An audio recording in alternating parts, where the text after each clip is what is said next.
Good evening, dear listeners. As the gentle embrace of the night descends upon us, I invite you to settle into a comfortable position, allowing your body to unwind and your mind to drift softly into a serene state.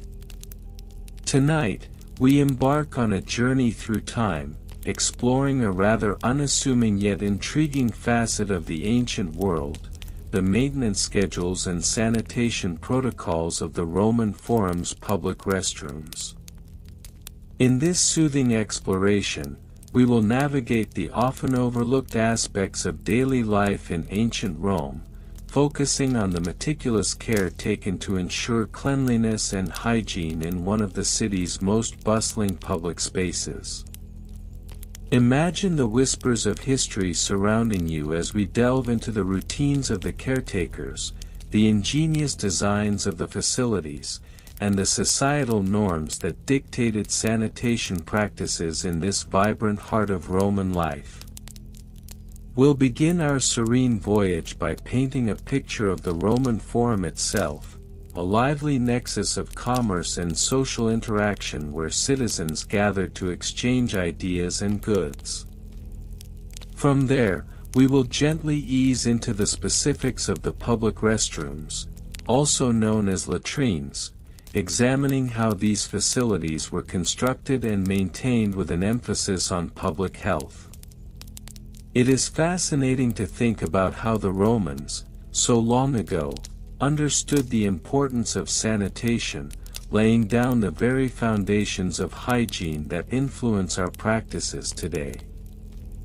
As we continue our exploration, we will uncover the rhythms of the maintenance schedules that govern the upkeep of these restrooms. Imagine the soft sounds of water flowing and the diligent workers who ensured that cleanliness was prioritized, even amidst the hustle and bustle of daily life. We will also touch upon the various sanitation protocols employed, from the materials used for cleaning to the ingenious systems they developed for waste management. Throughout our journey, allow the soothing cadence of my voice to lull you deeper into relaxation, as we reflect on the significance of these seemingly mundane routines. The Romans, with their commitment to public health, remind us that even the simplest aspects of life deserve our attention and care. We'll explore how such dedication contributed to the overall well-being of their society and how it resonates with our own understanding of cleanliness today.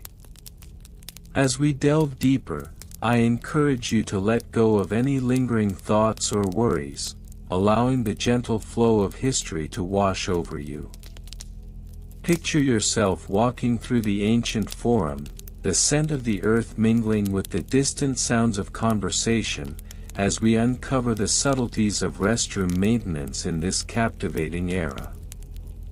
So, dear listeners, as we prepare to embark on this tranquil exploration of the past, take a deep breath in and release any tension you may be holding on to. Let the soothing rhythm of our journey guide you into a state of calm and relaxation. With each word, allow yourself to sink further into a peaceful reverie, ready to drift into the serene embrace of sleep. Now, let us transition into the heart of our discussion, where we will uncover the meticulous history of public restroom maintenance in the Roman Forum. May this exploration provide you with a sense of calm and comfort, a gentle lullaby of history that carries you softly into the night. The history of public restroom maintenance schedules and sanitation protocols in the Roman Forum can be traced back to the early foundations of Rome itself, with the earliest records dating to approximately 753 BCE.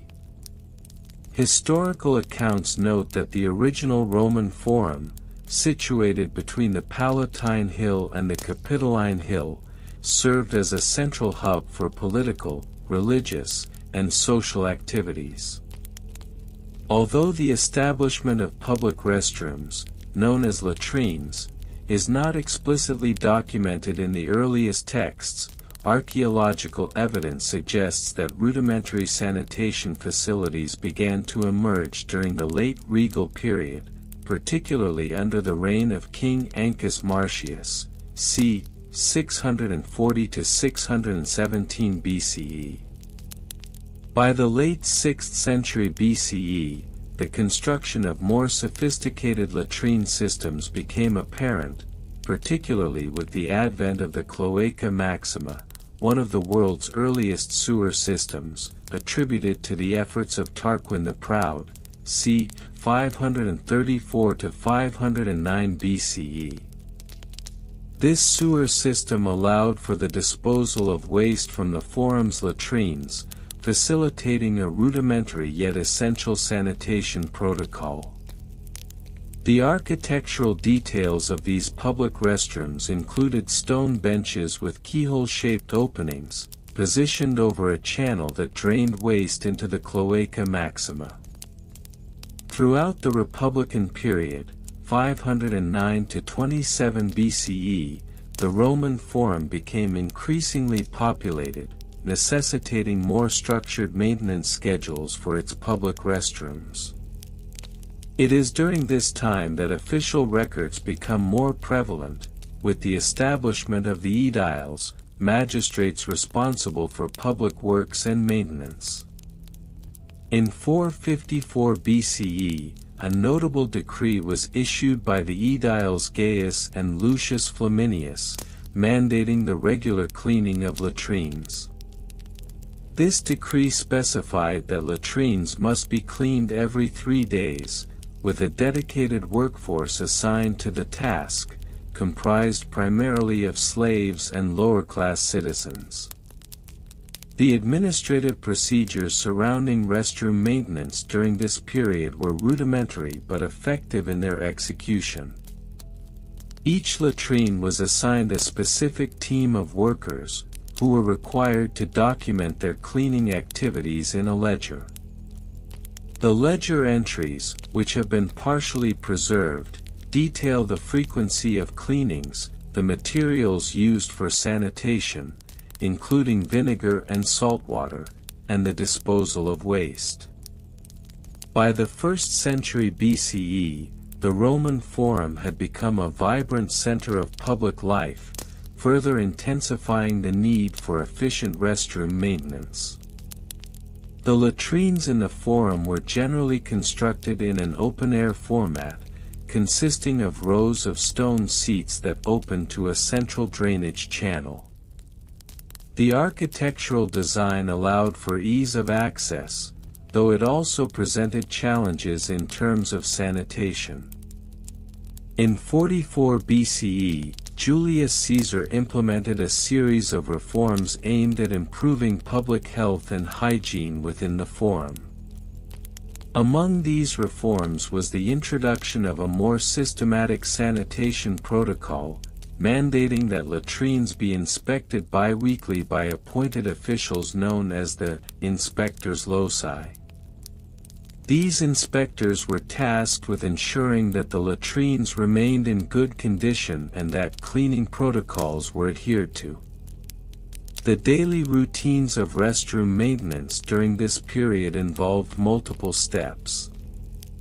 Each morning, the designated workers would arrive early to inspect the latrines.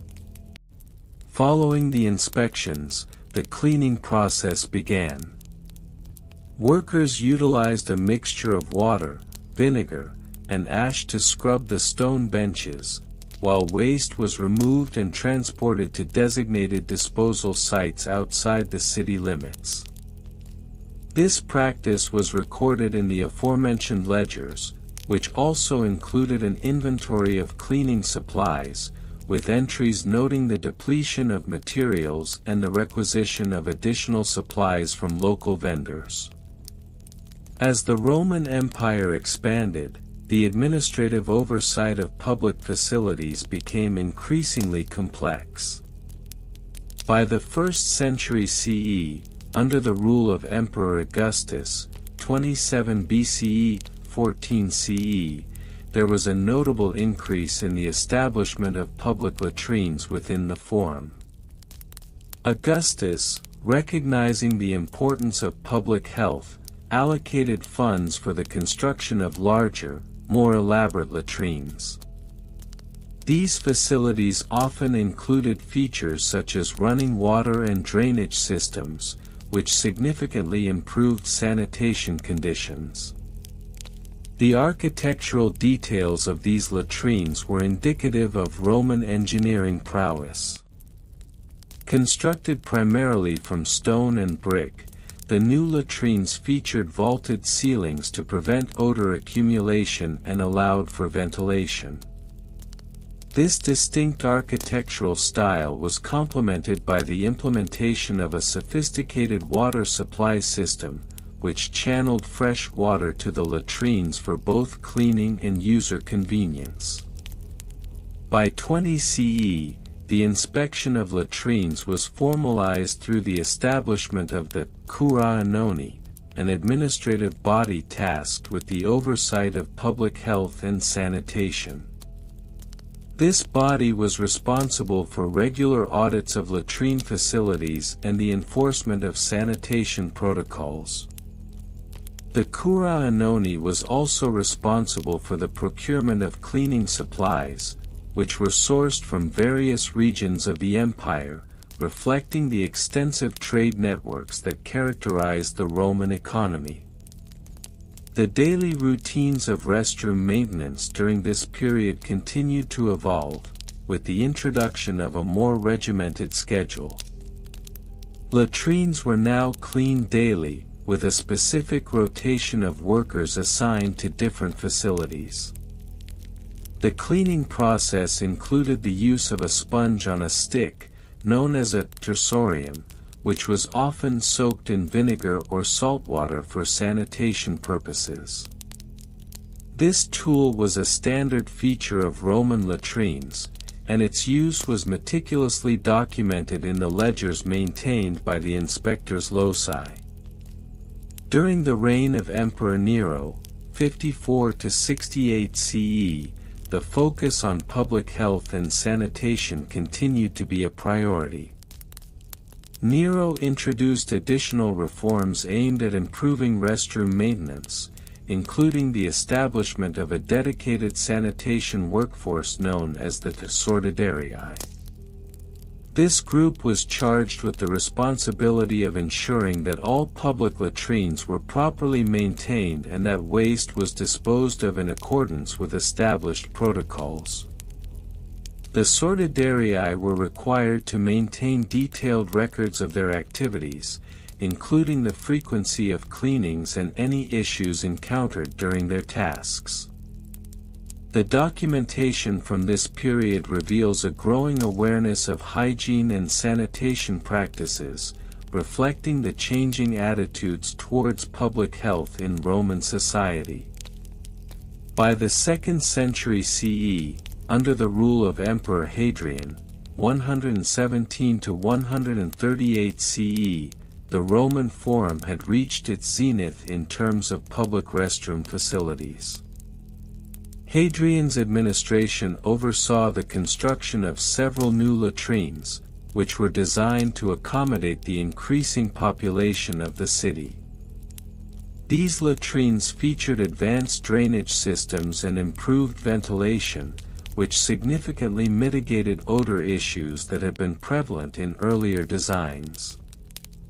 The architectural details of Hadrianic latrines were characterized by the use of decorative mosaics and an emphasis on aesthetics, which reflected the growing importance of public spaces in Roman culture.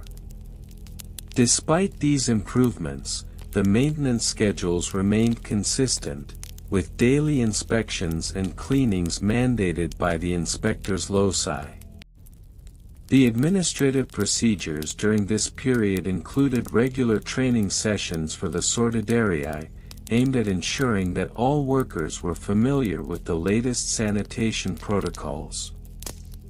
These sessions focused on proper cleaning techniques and the importance of maintaining records, which were crucial for tracking public health metrics.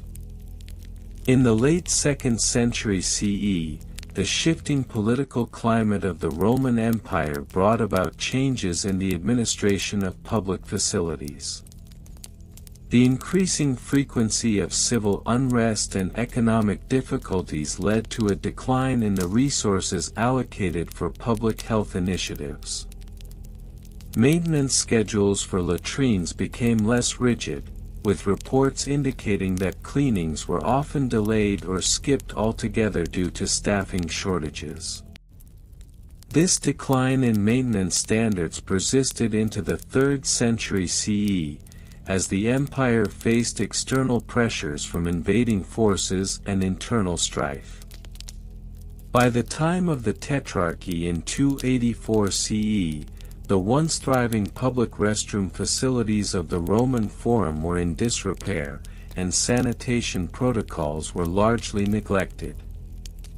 In conclusion, the historical account of public restroom maintenance schedules and sanitation protocols within the Roman Forum presents a narrative characterized by the evolution of architectural designs, administrative procedures, and daily routines. From the rudimentary latrines of the regal period to the sophisticated facilities of the imperial era, the focus on sanitation and public health demonstrates the Roman commitment to maintaining civic order, despite the eventual decline in standards brought on by socio-political upheaval. The meticulous records maintained throughout the centuries provide a valuable insight into the administrative challenges faced by the Roman state in its efforts to uphold public hygiene. The construction methods and materials utilized in the Roman Forum public restrooms reflect the engineering practices of the time, which prioritized durability and functionality over aesthetics. The earliest known public restroom, constructed around 300 BCE, utilized a combination of locally sourced limestone and volcanic tuff, which were abundant in the region. This choice of materials provided both structural integrity and resistance to the elements. The walls were typically 1 meter thick, ensuring adequate support for the roof, which was often constructed from wooden beams and tiles, although later iterations employed a more sophisticated concrete mixture that included pozzolana, a volcanic ash that increased the strength of the structure. The layout of the restrooms was standardized to accommodate the high volume of users, particularly during significant public events. Each restroom featured multiple latrine seats, arranged in a semicircular fashion to facilitate social interaction among users, a practice that was commonplace in Roman culture. The distance between each seat was approximately 0.75 meters, allowing for a degree of privacy while still encouraging communal use. The floor was sloped to a central drainage channel, ensuring that waste would be efficiently removed from the premises through a series of underground aqueducts leading to the Cloaca Maxima, the primary sewer system of ancient Rome. Maintenance procedures for the public restrooms were outlined in detailed schedules that varied based on the season and frequency of public gatherings. During peak usage times, such as the Ludi Romani festival in September, maintenance crews were deployed on a daily basis. A typical maintenance routine involved the clearing of debris, the scrubbing of latrine seats with a mixture of vinegar and water, and the replenishment of water in the flushing systems that operated via gravity. These flushing systems, though rudimentary by modern standards, utilized a series of lead pipes that directed fresh water from nearby aqueducts into the latrines, ensuring that waste was regularly washed away. The financial records associated with the maintenance of the public restrooms provide a fascinating glimpse into the economic considerations of maintaining public hygiene. A detailed account from 125 CE indicates that the annual budget for restroom maintenance was approximately 1,200 denarii, a sum that accounted for labor, materials, and the costs of water procurement. The average laborer responsible for restroom upkeep earned 4 denarii per day, with a typical workweek consisting of 6 days. This expenditure comprised nearly 20% of the total public sanitation budget, a significant allocation given the importance of public health in maintaining social order. In terms of personnel, the roles and responsibilities within the restroom maintenance teams were clearly delineated. Each team typically consisted of 4 members, a supervisor, custos, 2 attendants, stiberii, and a water manager, aqueductor. The custos was responsible for overseeing the daily operations and ensuring that all maintenance tasks were completed according to established protocols. This role required a keen understanding of both sanitation practices and the logistical aspects of restroom management. The stiberii were tasked with the physical cleaning of the restroom facilities. Their duties included the removal of waste, cleaning of latrine seats, and general upkeep of the surrounding area. Each stiberius was expected to work in pairs, with one designated to handle the waste removal while the other focused on sanitation tasks. The aqueductor, on the other hand, was responsible for maintaining the flow of water into the restroom and ensuring that the drainage systems were functioning properly. This role was crucial, as any disruption in water flow could lead to significant sanitation issues. Technical specifications for the public restrooms were outlined in various documents, including the Codex Publicorum, a compilation of laws and regulations governing public works in ancient Rome. According to this codex, each restroom was required to have a minimum of 1 latrine seat for every 50 citizens, ensuring adequate access for the population.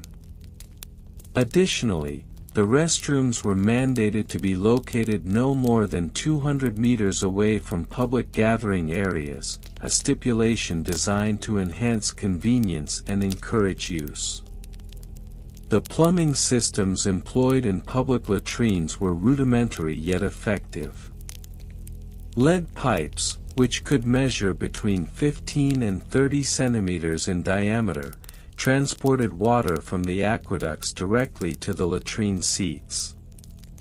The gradient of these pipes was carefully calculated to ensure sufficient water flow, typically adhering to a slope of 1:100. This engineering consideration was critical in preventing stagnation and ensuring that waste was effectively flushed away. In terms of sanitation protocols, guidelines were established to ensure that public restrooms met the health standards of the time. A system of inspections was instituted, with civic officials conducting routine evaluations of restroom conditions. These inspections were documented in a ledger, noting any deficiencies in cleanliness or maintenance. Notably, a recorded inspection from 12 CE revealed that a particular restroom near the Temple of Vesta was found to be lacking in sufficient drainage, leading to a temporary closure until repairs could be made. The importance of public restrooms in Roman society cannot be overstated. They served not only as a necessary sanitation facility but also as social hubs where citizens could gather, socialize, and discuss matters of public interest. The organization of restroom maintenance was a reflection of the Roman commitment to public health and civic responsibility, as evidenced by the meticulous records of construction methods, maintenance procedures, and financial expenditures. In conclusion, the monotonous history of Roman Forum public restroom maintenance schedules and sanitation protocols is a testament to the complexities of urban hygiene management in ancient Rome. From the construction of the first public latrines to the establishment of rigorous maintenance protocols, the evolution of restroom facilities in the Roman Forum illustrates the intersection of engineering, public health, and civic duty. Through the examination of construction methods, maintenance procedures, financial records, personnel descriptions, and technical specifications, one gains a deeper understanding of the critical role that sanitation played in the functioning of Roman society. The historical account serves as a reminder that even the most mundane aspects of life, such as restroom maintenance, have far-reaching implications for public health and societal well-being. The records preserved over the centuries provide invaluable insights into the administrative challenges faced by the Roman state, highlighting the enduring importance of sanitation in the maintenance of civic order and public welfare. The construction methods and materials utilized in the Roman Forum public restrooms reflect the engineering practices of the time, which prioritized durability and functionality over aesthetics. The earliest known public restroom, constructed around 300 BCE, utilized a combination of locally sourced limestone and volcanic tuff, which were abundant in the region. This choice of materials provided both structural integrity and resistance to the elements. The walls were typically 1 meter thick, ensuring stability and longevity, crucial for facilities that would experience high levels of usage. As Rome expanded, so did the complexity of its public restroom facilities. By the 1st century CE, the public restrooms in the Forum had evolved significantly. The construction techniques had become more advanced, embracing the use of concrete, which allowed for more versatile designs. Concrete, which was a Roman innovation, made from a mixture of lime mortar, water, and aggregates like volcanic ash, enabled the construction of larger and more intricate structures. For instance, the restroom facilities in the Forum were often designed with vaulted ceilings, allowing for better ventilation and a more spacious feel. The layout of these public restrooms was also indicative of Roman engineering efficiency. Typically, they featured a series of stone benches with strategically placed holes, allowing multiple users to access the facilities simultaneously. Some restrooms would have up to 20 or more seats arranged in a row, each with a hole cut into the stone.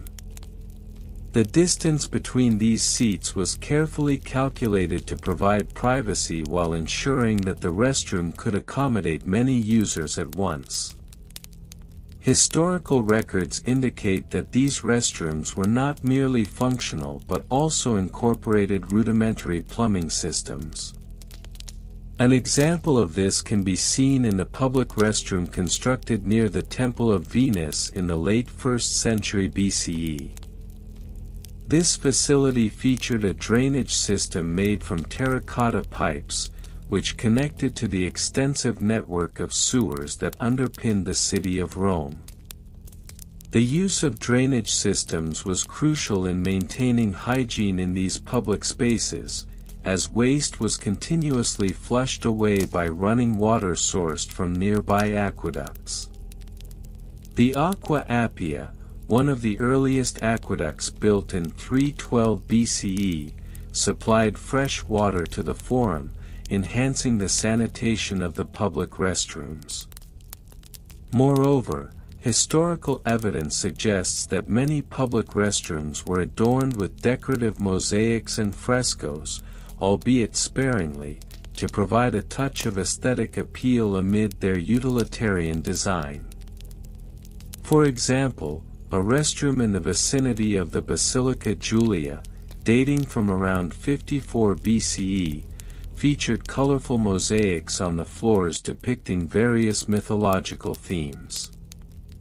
Though the primary function was practical, such embellishments reflected the Roman appreciation for art and culture, even in the most everyday aspects of life. The Romans also recognized the importance of maintenance and cleanliness in public spaces. Maintenance workers, known as forticarii, were designated to keep restrooms clean and operational. It was common for these workers to be employed by the state and responsible for the upkeep of several facilities across the city. They would regularly clean the areas and ensure that the water supply remained constant, which was essential for preventing foul odors and promoting hygiene.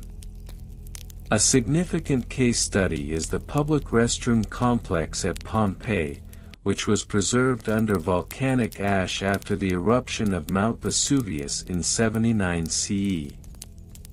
The restrooms there demonstrate advanced features such as a continuous water supply and sophisticated drainage systems, showcasing the Roman commitment to public health.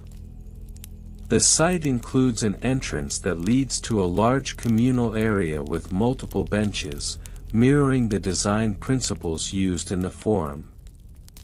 The preservation of Pompeii allows modern archaeologists to study the original construction techniques and materials used by Roman engineers, providing deeper insights into the daily lives of ancient Romans. In conclusion, the public restrooms of the Roman Forum stand as a testament to the engineering prowess and social considerations of ancient Rome. From their durable construction and innovative plumbing systems to their thoughtful layout and occasional decorative touches, these facilities reflect a civilization deeply invested in public health and communal living.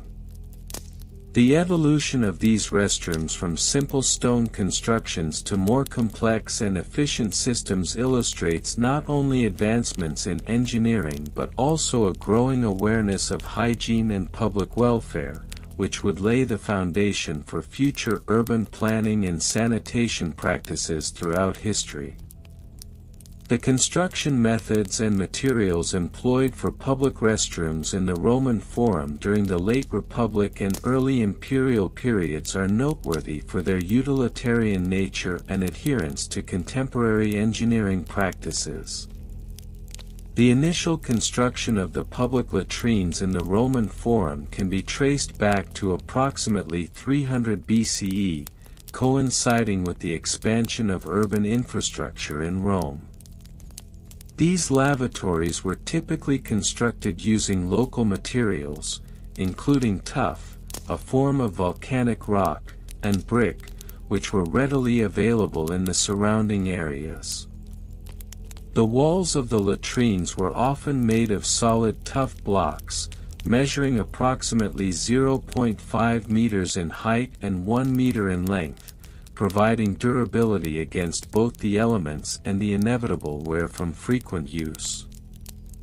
The floors were generally paved with large, flat stones, roughly 0.5 meters square, ensuring a smooth surface that could be easily cleaned. The layout of these facilities often included a series of stone seats with strategically placed drainage holes, positioned over a shallow trench that facilitated the flow of waste. The maintenance procedures for these public restrooms were rigorously defined to ensure operational efficiency and public health.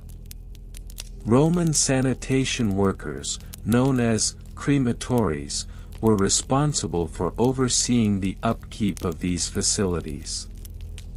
The routine maintenance schedule was established in the Lex Aelia Municipalis, a set of municipal regulations enacted in 45 BCE, which mandated that all public latrines be cleaned daily. This cleaning involved the removal of solid waste and the scrubbing of surfaces with a mixture of vinegar and water, which was believed to have mild disinfectant properties. Furthermore, records indicate that the cleaning schedule was adjusted according to the volume of use. During major public events, such as the Ludi Romani, attendance at the forum increased significantly, necessitating more frequent inspections and cleanings, sometimes as often as every 4 hours. The sanitation protocols included the use of wooden scrapers, known as scopi, to remove debris, and a rudimentary form of ventilation was incorporated into the design to reduce odors. Each latrine typically contained a small window, measuring 0.3 meters by 0.5 meters, situated approximately 2 meters above the floor, allowing for some air circulation. Financial records from the period provide a detailed account of the costs associated with the construction and maintenance of these public restrooms. The expenditures for the construction of a typical latrine, around 100 BCE, averaged approximately 1,500 sestertii, a significant sum reflective of the labor and materials involved. Labor costs accounted for nearly 60% of the total expenses, while the remaining 40% was allocated to materials and tools. In subsequent years, as public health became a more pressing concern, expenses related to sanitation increased.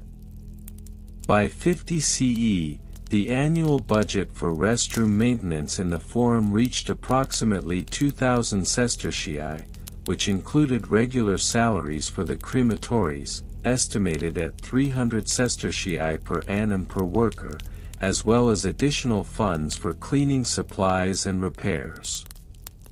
The prominence of these expenses in municipal budgets led to the establishment of a dedicated office within the Roman administration, tasked solely with overseeing sanitation efforts in public spaces.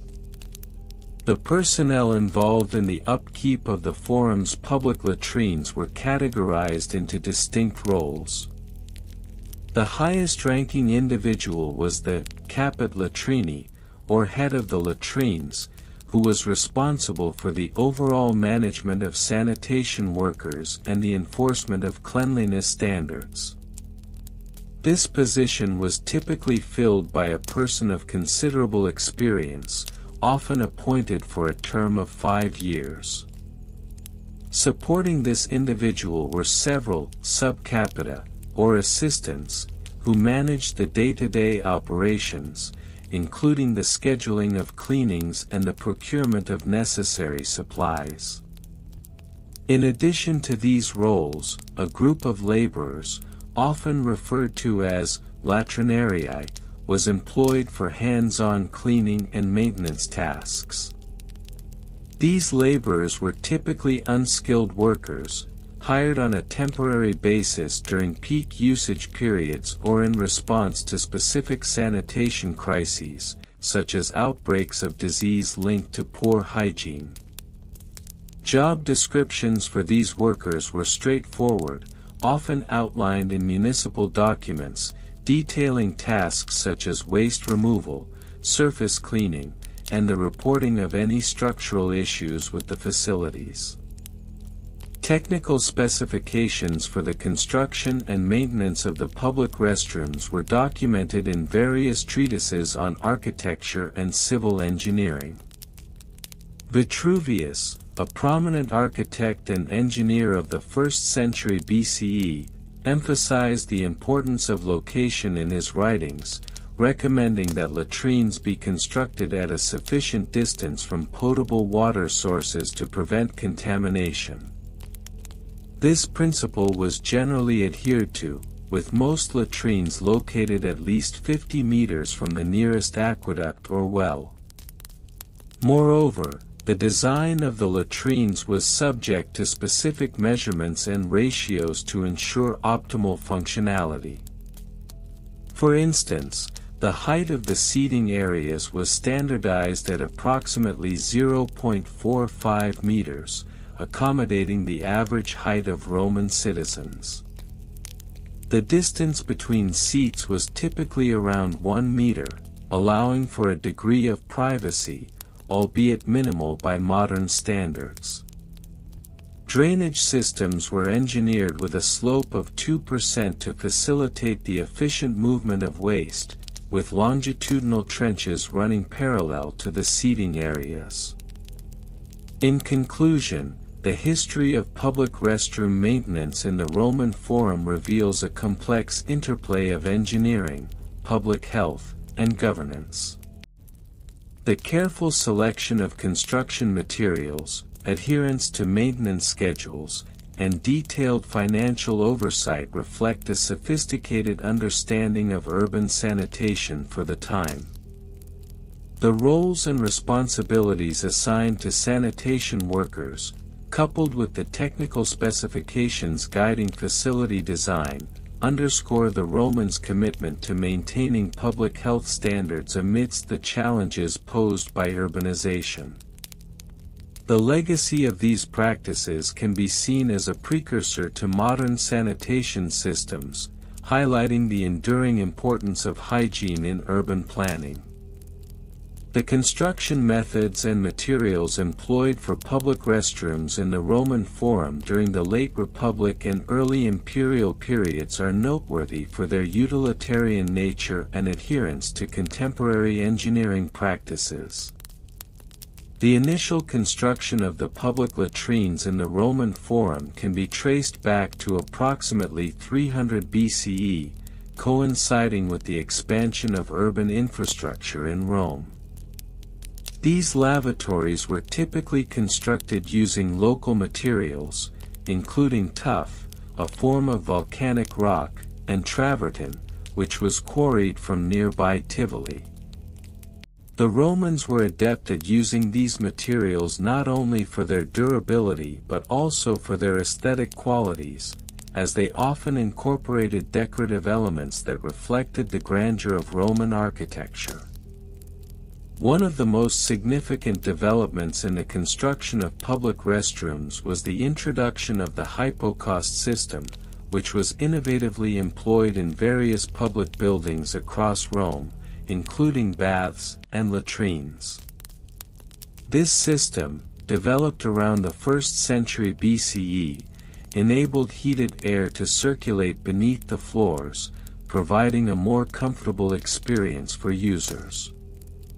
The hypocaust consisted of a series of columns, pili, that elevated the floors, creating a space for hot air produced by a furnace, prefurnium, to flow underneath.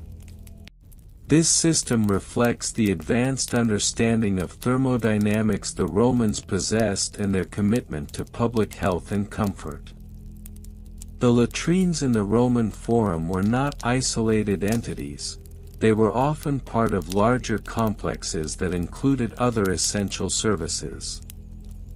For example, the public latrines located near the Temple of Vesta, dating to the late 2nd century BCE, were situated adjacent to the forum's bustling activity, making them accessible to a large number of citizens. These facilities typically featured stone benches with strategically placed openings, allowing multiple users at once. Historical records suggest that some latrines had as many as 28 seats, all positioned over a continuous flow of water that ran through a trough beneath. This design not only facilitated sanitation but also promoted social interaction, as the Romans often used these spaces for conversation and networking. The construction of these latrines also reflected a greater understanding of urban sanitation systems. The Romans developed extensive aqueduct systems, such as the Aqua Appia, built in 312 BCE, and the Aqua Marcia, completed in 144 BCE, to transport fresh water into the city. This water was crucial for flushing the latrines, which utilized a sophisticated drainage system. Waste would flow from the latrines into the Cloaca Maxima, one of the world's earliest sewer systems, which dates back to the 6th century BCE. This underground sewer system played a vital role in maintaining public health, as it efficiently removed waste from the populated areas of Rome, preventing the spread of disease. A notable case study in the evolution of public latrines is the development of the public restroom located in the Forum of Trajan, constructed around 112 CE. This facility exemplified the Roman commitment to hygiene and urban planning. The latrines were designed as part of the larger Trajan's market complex, which included shops and offices. The latrines themselves featured marble seats and intricate mosaics, showcasing the Romans' ability to blend functionality with artistry. The facility was equipped with a sophisticated drainage system that ensured the removal of waste via a series of lead pipes that connected to the larger sewer system, demonstrating the advanced engineering techniques employed during the imperial period. In terms of measurements and specifications, the typical public latrine bench would be about 3 feet, approximately 1 meter, high, with openings spaced about 2 feet, 60 centimeters, apart. Each opening was roughly 12 inches, 30 centimeters, in diameter, designed to accommodate the average Roman citizen comfortably. The seats were often made of stone, with some luxurious facilities using marble. The use of water in these latrines was not only for flushing but also for washing the user's hands after use, reflecting a cultural emphasis on cleanliness and hygiene. Historically, the construction of public latrines in Rome can be seen as emblematic of the broader Roman approach to urban planning. The emphasis on public amenities indicates a societal recognition of the importance of hygiene and sanitation, particularly in a rapidly growing urban environment. By the time of Emperor Augustus, who ruled from 27 BCE to 14 CE, public health measures had become integral to Roman governance, and the expansion of public latrines was part of a larger strategy to enhance the quality of life for citizens. In summary, the public latrines of the Roman Forum illustrate the Romans' innovative engineering methods and their commitment to public health and urban planning. From their initial construction around 300 BCE to the sophisticated facilities of the imperial period, these latrines served not just a practical function but also reflected the values and social dynamics of Roman society. Such infrastructure not only catered to the basic needs of the populace but also symbolized the Romans' advanced understanding of engineering and their dedication to creating a city that catered to the well-being of its citizens. The construction methods and materials utilized for the public restrooms in the Roman Forum were emblematic of the Roman commitment to durable public infrastructure. The initial construction of these facilities can be traced back to the late 4th century BCE, with significant enhancements occurring as the Forum evolved into the heart of Roman public life. The restrooms were typically constructed using a combination of local materials, including travertine, a form of limestone that was abundant in central Italy. The travertine was favored for its durability and resistance to the corrosive effects of human waste. Brick, made from fired clay, was commonly used for the walls of the lavatories, providing a sturdy yet porous structure that allowed for ventilation. Mortar composed of lime, sand, and water, often mixed with the crushed remains of volcanic rock known as pozzolana, was employed to bind the bricks and travertine together. This mixture provided excellent adhesion and waterproofing capabilities, crucial for a facility that would regularly be exposed to moisture and waste. The design of the restrooms reflected the architectural standards of the time, featuring vaulted ceilings that not only increased the structural integrity of the buildings but also aided in the management of odors through enhanced airflow. The floor plan of these facilities was typically rectangular, with dimensions averaging 10 meters in length and 4 meters in width, allowing for the accommodation of multiple users simultaneously. Maintenance procedures for the public restrooms were meticulously documented and adhered to a strict schedule, established by the curators, or overseers, of the forum. These procedures began with a daily inspection of the facilities, conducted by a designated maintenance worker known as a edile. The edile was responsible for ensuring that the restrooms were clean and functional. This included checking the condition of the latrines, ensuring the drainage systems were clear, and that the water supply was adequate for flushing.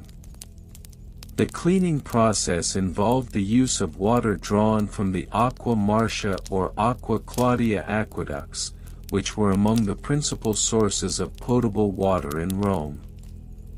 The workers used rudimentary tools, such as wooden scrapers and sponges on sticks, to remove waste and debris from the latrines.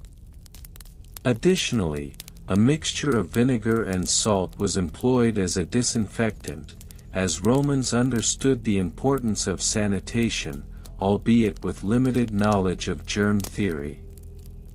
Records reveal that from 50 BCE to 100 CE, the maintenance costs for the public restrooms in the forum averaged approximately 1,200 sestertii annually.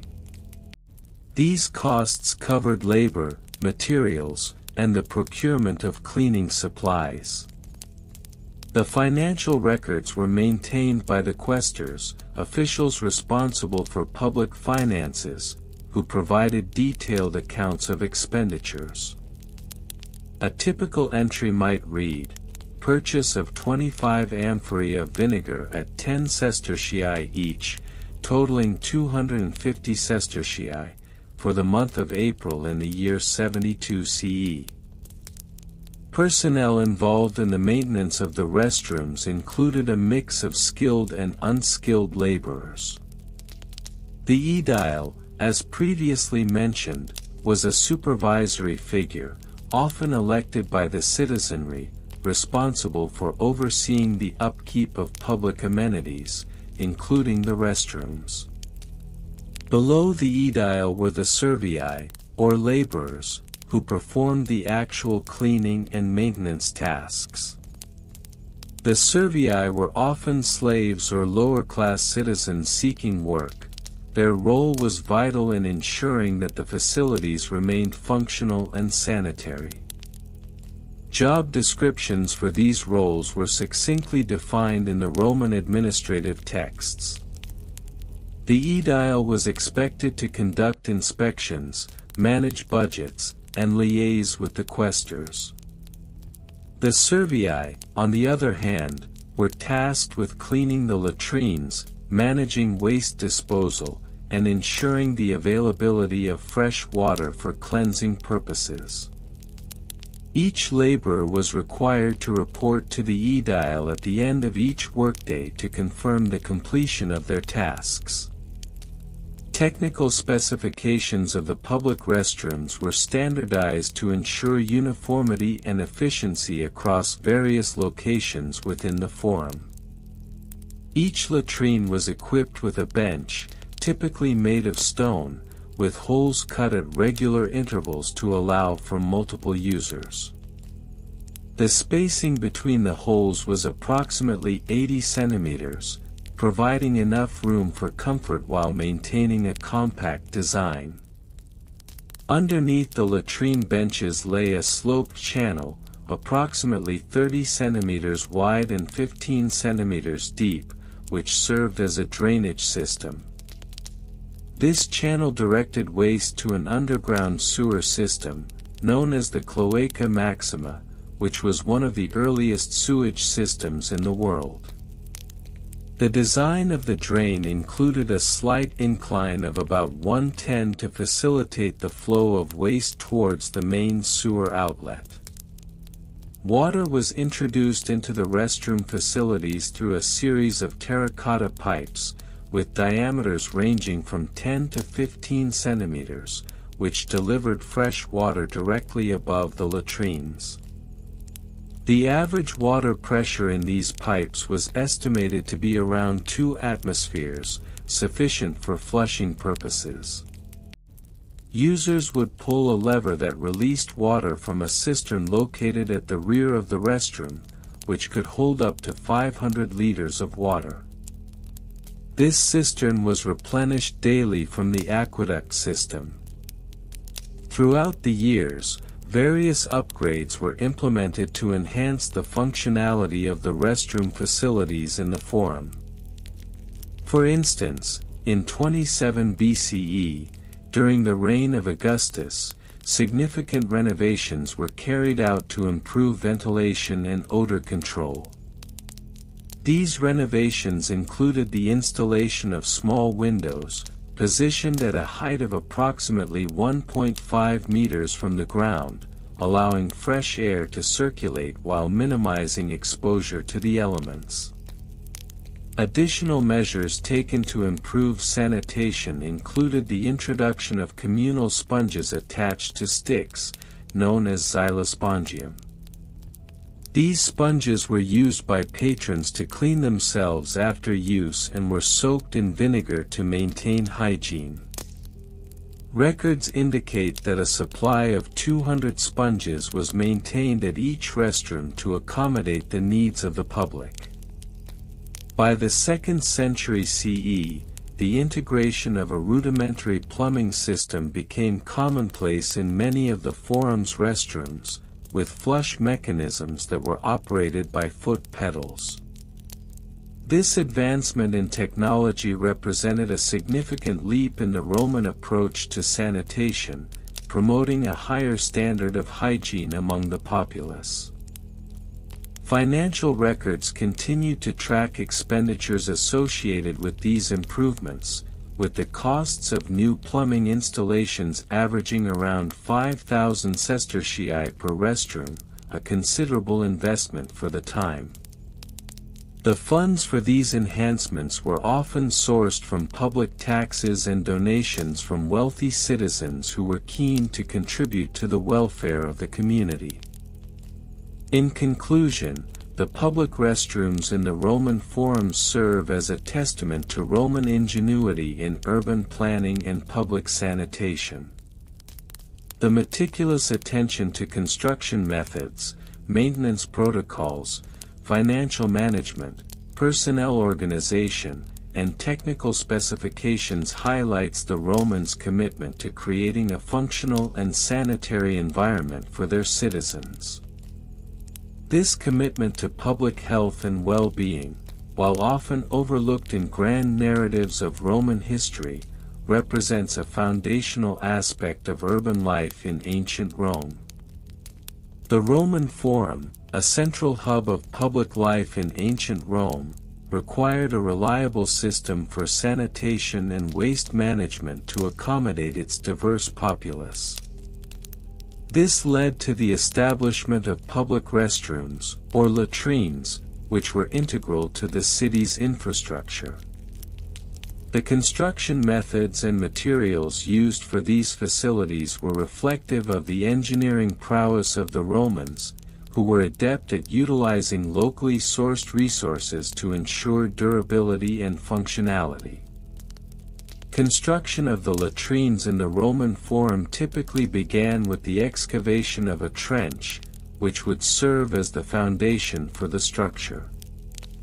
The dimensions of these trenches varied, but they generally measured approximately 2 meters in width and 3 meters in depth.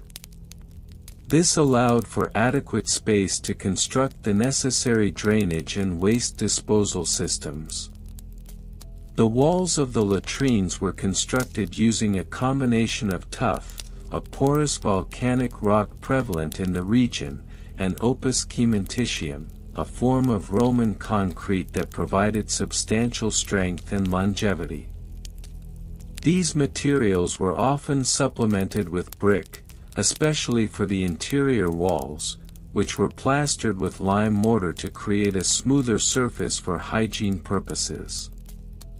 The roofs of the latrines were typically made of wooden beams, often sourced from the local forests, and covered with terracotta tiles to protect users from the elements.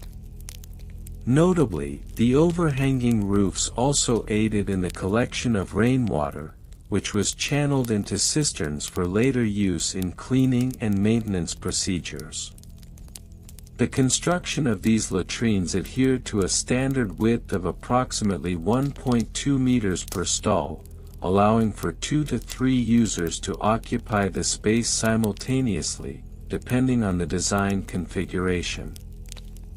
Maintenance of the public restrooms was a critical aspect of their operation. The Romans instituted a regular cleaning schedule, typically occurring every other day, to ensure sanitary conditions. A team of workers known as the saniators was responsible for this task. Each saniator was equipped with a variety of tools, including wooden scrapers and sponges on sticks, for cleaning the latrines. The sponges were often dipped in vinegar or salt water, as both substances were known for their antiseptic properties. The maintenance team was also responsible for the proper disposal of waste, which was typically funneled into the Cloaca Maxima, Rome's main sewer system, ensuring that contaminants did not accumulate in the forum area. Financial records from the late Republic period, particularly around 50 BCE, indicate that the annual budget allocated for the maintenance of public latrines amounted to approximately 5,000 sesterces. This figure encompassed the costs associated with labor, materials for repairs, and the procurement of cleaning supplies. In terms of labor, the saniators were typically compensated with a daily wage of 3 sesterces, which was considered a modest sum but reflected the essential nature of their work.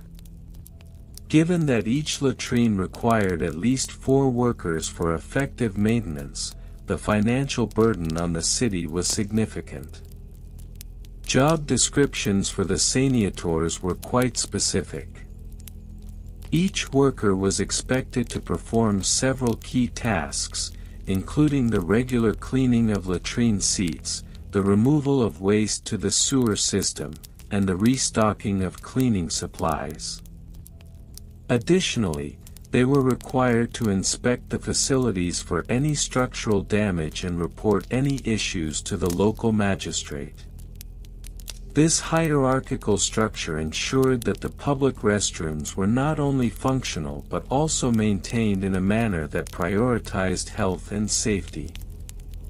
Technical specifications for the latrines indicated that each seat was typically constructed from finely finished limestone, shaped into a U-form to facilitate ease of use. The seats were usually elevated about 50 centimeters above the ground, allowing for adequate drainage beneath. Additionally, there was a systematic approach to the placement of the holes in the seats, which were spaced approximately 50 centimeters apart to accommodate multiple users while minimizing discomfort and maximizing ventilation. The latrines were also equipped with a continuous flow of water, sourced from nearby aqueducts, that was directed through a channel at the base of the facilities. This channel featured a slight gradient of approximately 1.5%, ensuring that waste was efficiently carried away and reducing the likelihood of backflow or stagnation.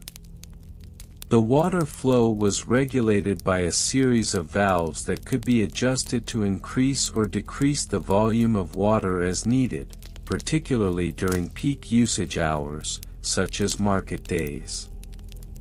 The introduction of public restrooms in the Roman Forum can be traced back to the early 2nd century BCE, with significant developments occurring during the late Republic and into the early Empire. The earliest known latrine, situated near the Temple of Vesta, was constructed around 170 BCE and featured rudimentary seating arrangements. However, by the time of Emperor Augustus in the late 1st century BCE, latrines had evolved into more complex structures equipped with seating for up to 20 individuals at a time. The most lavish of these facilities, such as the large public latrine located near the Basilica Julia, boasted intricate mosaics and marble finishes, underscoring the importance of hygiene in public life and the desire to provide citizens with comfortable amenities. In terms of sanitation protocols, the Romans employed a systematic approach that included regular inspections and maintenance checks conducted by local magistrates. These officials were responsible for ensuring that latrines met the required health standards set forth by the Senate in 33 BCE, which mandated that all public restrooms be cleaned at least 3 times per week. A record of inspections was kept, detailing the condition of each latrine, and any facility failing to meet the standards could be subjected to fines or closure until repairs were made. Within the context of hygiene practices, the Romans also innovated by implementing a communal sponge on a stick, known as a tersorium, which was used by patrons for personal cleansing after use. This tool was kept in a basin of salt water or vinegar, and while it may appear unsanitary by modern standards, it was a common practice of the time. The tersorium was typically replaced on a weekly basis, and the cleaning of the basin was overseen by the saniators to maintain a semblance of hygiene. Documentation regarding the costs of maintaining the latrines reveals that the procurement of cleaning supplies, such as vinegar, ash, and salt, constituted a significant portion of the annual budget. A ledger from 45 BCE indicates that the purchase of these supplies alone accounted for approximately 1,200 sesterces per annum, demonstrating the city's commitment to maintaining sanitary conditions in public facilities. In summary, the construction, maintenance, and operational protocols of public restrooms in the Roman Forum represent a critical aspect of urban planning and public health in ancient Rome.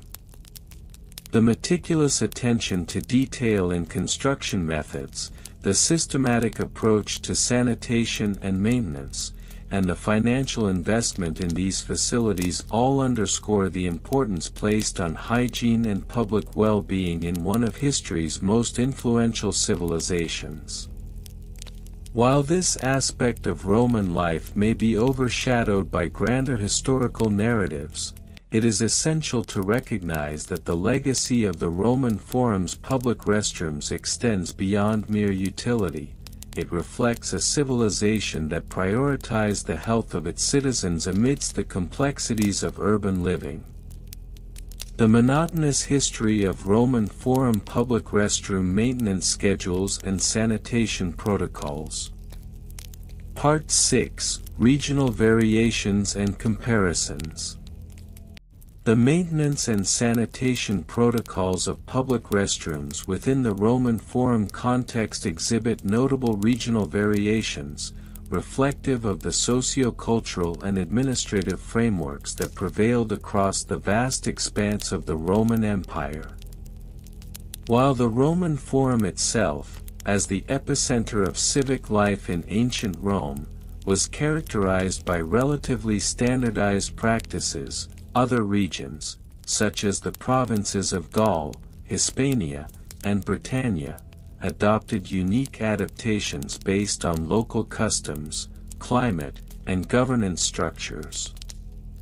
In Gaul, for instance, public restrooms, or phoreca, were often influenced by the Celtic traditions of communal hygiene practices, which emphasized the use of natural spring water for cleansing. This resulted in a more decentralized approach to sanitation, where local villages constructed their own latrines, often situated near water sources deemed sacred. Consequently, the maintenance schedules in these regions were less formalized than in Rome, relying heavily on the voluntary efforts of community members rather than state-mandated protocols. Records from the period indicate that communal gatherings were held to decide upon maintenance tasks, with an emphasis on collective responsibility, thus creating a communal bond whilst addressing hygiene.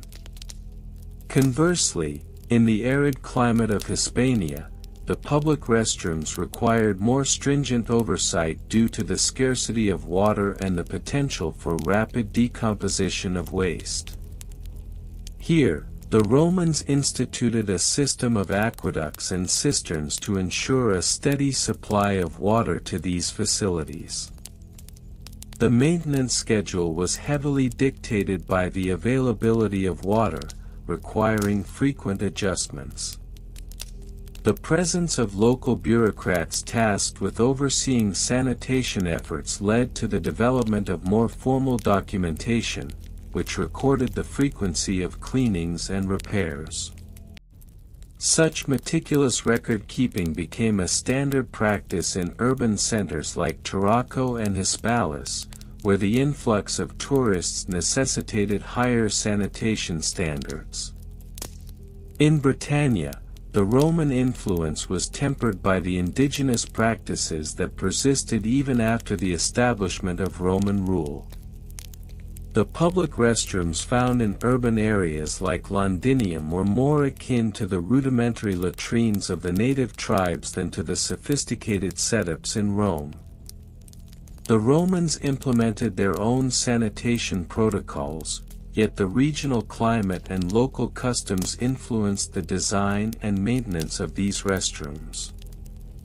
For instance, the use of wooden structures was more prevalent, with the wood often rotting quickly due to the damp conditions. This necessitated an adaptive maintenance schedule that included regular inspections to replace failing infrastructure. Part 7: Evolution over different time periods. The evolution of public restroom maintenance and sanitation protocols can be traced through various eras of Roman history, illustrating a trajectory from rudimentary practices to more sophisticated systems. Initially, during the Republic, 509 to 27 BCE, the concept of public sanitation was rudimentary, primarily characterized by the presence of open-air latrines.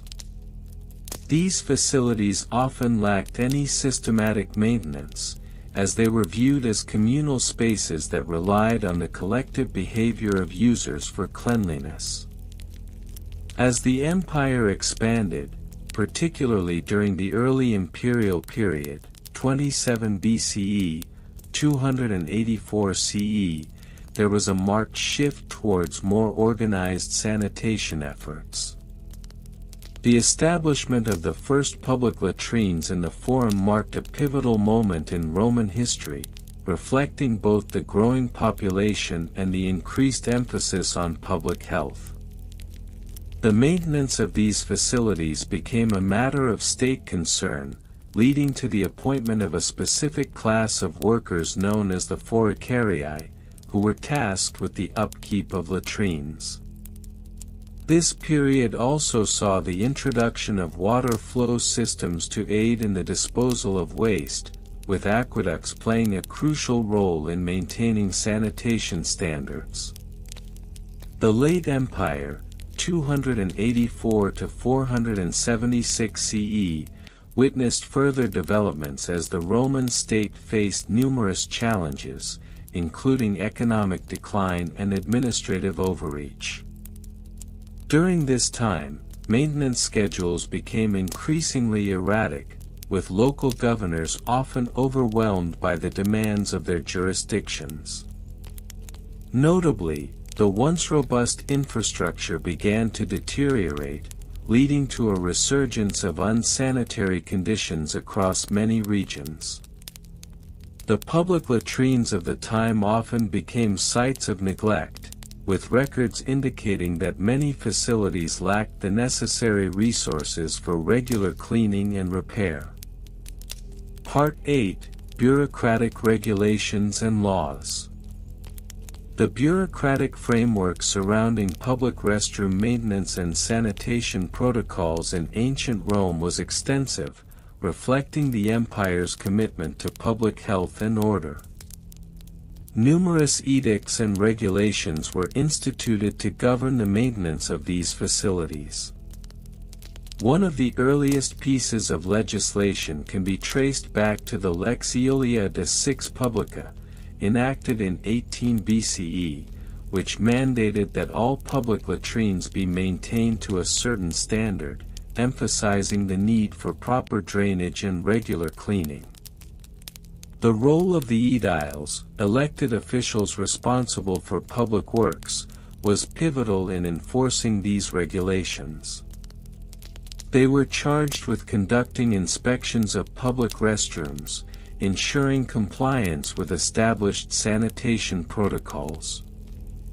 Reports from the time indicate that aediles employed a range of strategies to maintain oversight, including appointing inspectors who would conduct regular checks and report any instances of neglect.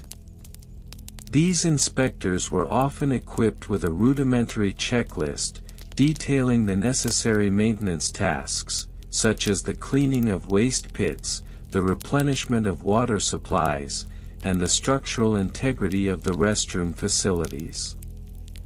Moreover, the bureaucratic apparatus extended to the issuance of fines for non-compliance. Local magistrates had the authority to impose penalties on individuals or communities that failed to uphold sanitation standards, reinforcing the idea that public health was a communal responsibility. The efficacy of these regulations varied by region. In urban centers like Rome, where oversight was more stringent, compliance rates were higher, while rural areas often struggled with enforcement due to a lack of resources and personnel. Part 9: Supply Chain and Logistics. The logistical challenges associated with maintaining public restrooms in ancient Rome were manifold, encompassing the procurement of materials, transportation, and the timely execution of maintenance tasks. The supply chain for restroom maintenance relied heavily on local resources, with the primary materials being timber for construction, ceramic tiles for flooring, and cleaning agents such as vinegar and salt. Timber was often sourced from nearby forests, and the procurement process involved negotiations with local landowners or state-owned timber yards. The timber itself was subject to seasonal variations, with specific types of wood preferred during certain times of the year due to their durability and resistance to rot. The logistics of transporting these materials to construction sites or existing restroom facilities often relied on a network of roads and waterways, which facilitated the movement of goods across the empire. Ceramic tiles, used to line the floors of public latrines, were produced in specialized workshops and transported via a complex system of carts and ships. The demand for these tiles fluctuated based on population growth and the frequency of repairs, necessitating the establishment of stockpiles in urban centers. In times of heightened demand, such as during festivals or civic events, the supply chain would become strained, leading to delays in maintenance schedules. Cleaning agents, particularly vinegar and salt, were procured from local markets and were often used in conjunction with manual labor for sanitation tasks. The labor force responsible for cleaning the latrines typically consisted of slaves or lower-class citizens, who were charged with the arduous task of maintaining hygiene standards in exchange for minimal compensation or the promise of fewer penalties. Part 10. Record-keeping methods. The methods of record-keeping surrounding public restroom maintenance in ancient Rome were varied and often rudimentary, yet they formed the backbone of effective management practices. Early records were typically inscribed on wax tablets, which were favored for their ease of use and portability. These tablets would document the frequency of cleanings, repairs, and inspections, often utilizing a simple tick system to indicate completed tasks. In more formal settings, particularly in urban centers under the jurisdiction of the aediles, ledgers were maintained to track the maintenance history of public latrines. These ledgers, often made of parchment, would include detailed accounts of materials used, labor costs, and any fines imposed for non-compliance. The meticulous nature of these records reflects a broader bureaucratic ethos within the Roman Empire, emphasizing accountability and transparency in public health matters. As the empire progressed, the use of standardized forms began to emerge, streamlining the record-keeping process. These forms often included sections for the date, type of maintenance performed, and the names of workers involved in the tasks. Such documents became essential for audits and reviews conducted by higher authorities, ensuring that local officials adhered to the regulations set forth by the governing bodies. In conclusion, the history of public restroom maintenance and sanitation protocols in the Roman Forum and beyond reveals a complex interplay of regional variations, bureaucratic oversight, logistical challenges, and evolving practices over time. Despite the mundane nature of sanitation, it is evident that the Romans placed significant importance on public health, reflecting a broader commitment to civic responsibility and the welfare of their citizens. The meticulous documentation of these efforts serves as a testament to the sophistication of Roman administrative practices, even in the realm of restroom maintenance. The monotonous history of Roman Forum public restroom maintenance schedules and sanitation protocols, Part 7, a comprehensive analysis of regional variations, evolution over time, bureaucratic regulations, supply chain logistics, and record-keeping methods. The Roman Forum, an epicenter of civic life in ancient Rome, served not merely as a venue for political discourse and social interaction, but also as a critical site for public sanitation, a matter of utmost importance for a burgeoning metropolis. In this, the seventh installment of our exhaustive exploration into the public restroom maintenance schedules and sanitation protocols, we shall delve into the regional variations and comparisons of these practices, the evolutionary trajectory over different historical epochs, the bureaucratic regulations and laws that govern sanitation, the intricate supply chains and logistics involved in maintaining cleanliness, and the often overlooked methodologies of record-keeping that chronicle these endeavors. Regional variations and comparisons. As one traverses the vast expanse of the Roman Empire, it becomes apparent that the public restroom facilities, and their corresponding maintenance protocols, varied significantly by region. In the bustling streets of Rome, the standards for sanitation were notably high, driven by the proximity to the political elite and the influx of citizens and foreign dignitaries. The public restrooms here, known as latrini, were strategically located near major public spaces and were equipped with sophisticated drainage systems. The maintenance schedule was meticulously planned, often undertaken multiple times a day, depending on foot traffic and the seasonality of local festivals. Conversely, in the provinces, particularly in the less densely populated areas such as Gaul or Hispania, the standards were markedly different. The latrini were fewer and often less elaborate, with maintenance schedules that reflected a more pragmatic approach to resource allocation.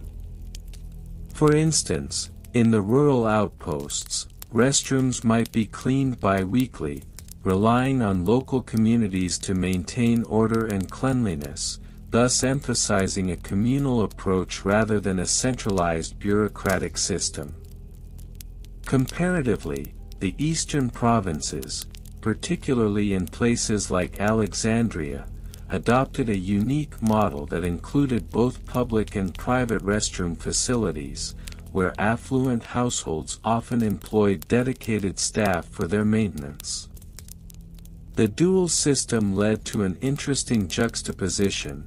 Public facilities were maintained by local authorities under broad regulations, while private facilities remained subject to the whims of individual owners, resulting in varying degrees of sanitation. Evolution over different time periods. The evolution of restroom maintenance and sanitation protocols is intrinsically linked to the broader socio-political and technological changes throughout Roman history. During the early Republic, public restrooms were rudimentary, often consisting of simple pits that were emptied as needed. However, as the empire expanded and urbanization increased, the Romans introduced more sophisticated waste management systems, such as the famed Cloaca Maxima, a monumental sewer system that facilitated efficient waste disposal. By the time of the late Republic and into the imperial period, the importance of hygiene became more pronounced. The advent of plumbing technology allowed for running water to be channeled into public restrooms, significantly enhancing sanitation practices. Maintenance schedules evolved to include regular inspections of water supply, with a clear focus on preventing contamination. The introduction of aqueducts further revolutionized the sanitation landscape, leading to a more structured maintenance routine that dictated the frequency and methods of cleaning. Moreover, the fall of the Western Roman Empire in the 5th century marked a decline in the rigor of sanitation protocols. With the disintegration of centralized authority, maintenance schedules became erratic, and many public restrooms fell into disrepair. The subsequent Middle Ages saw a regression in sanitary practices, with many urban centers experiencing a rise in waterborne diseases due to inadequate waste management.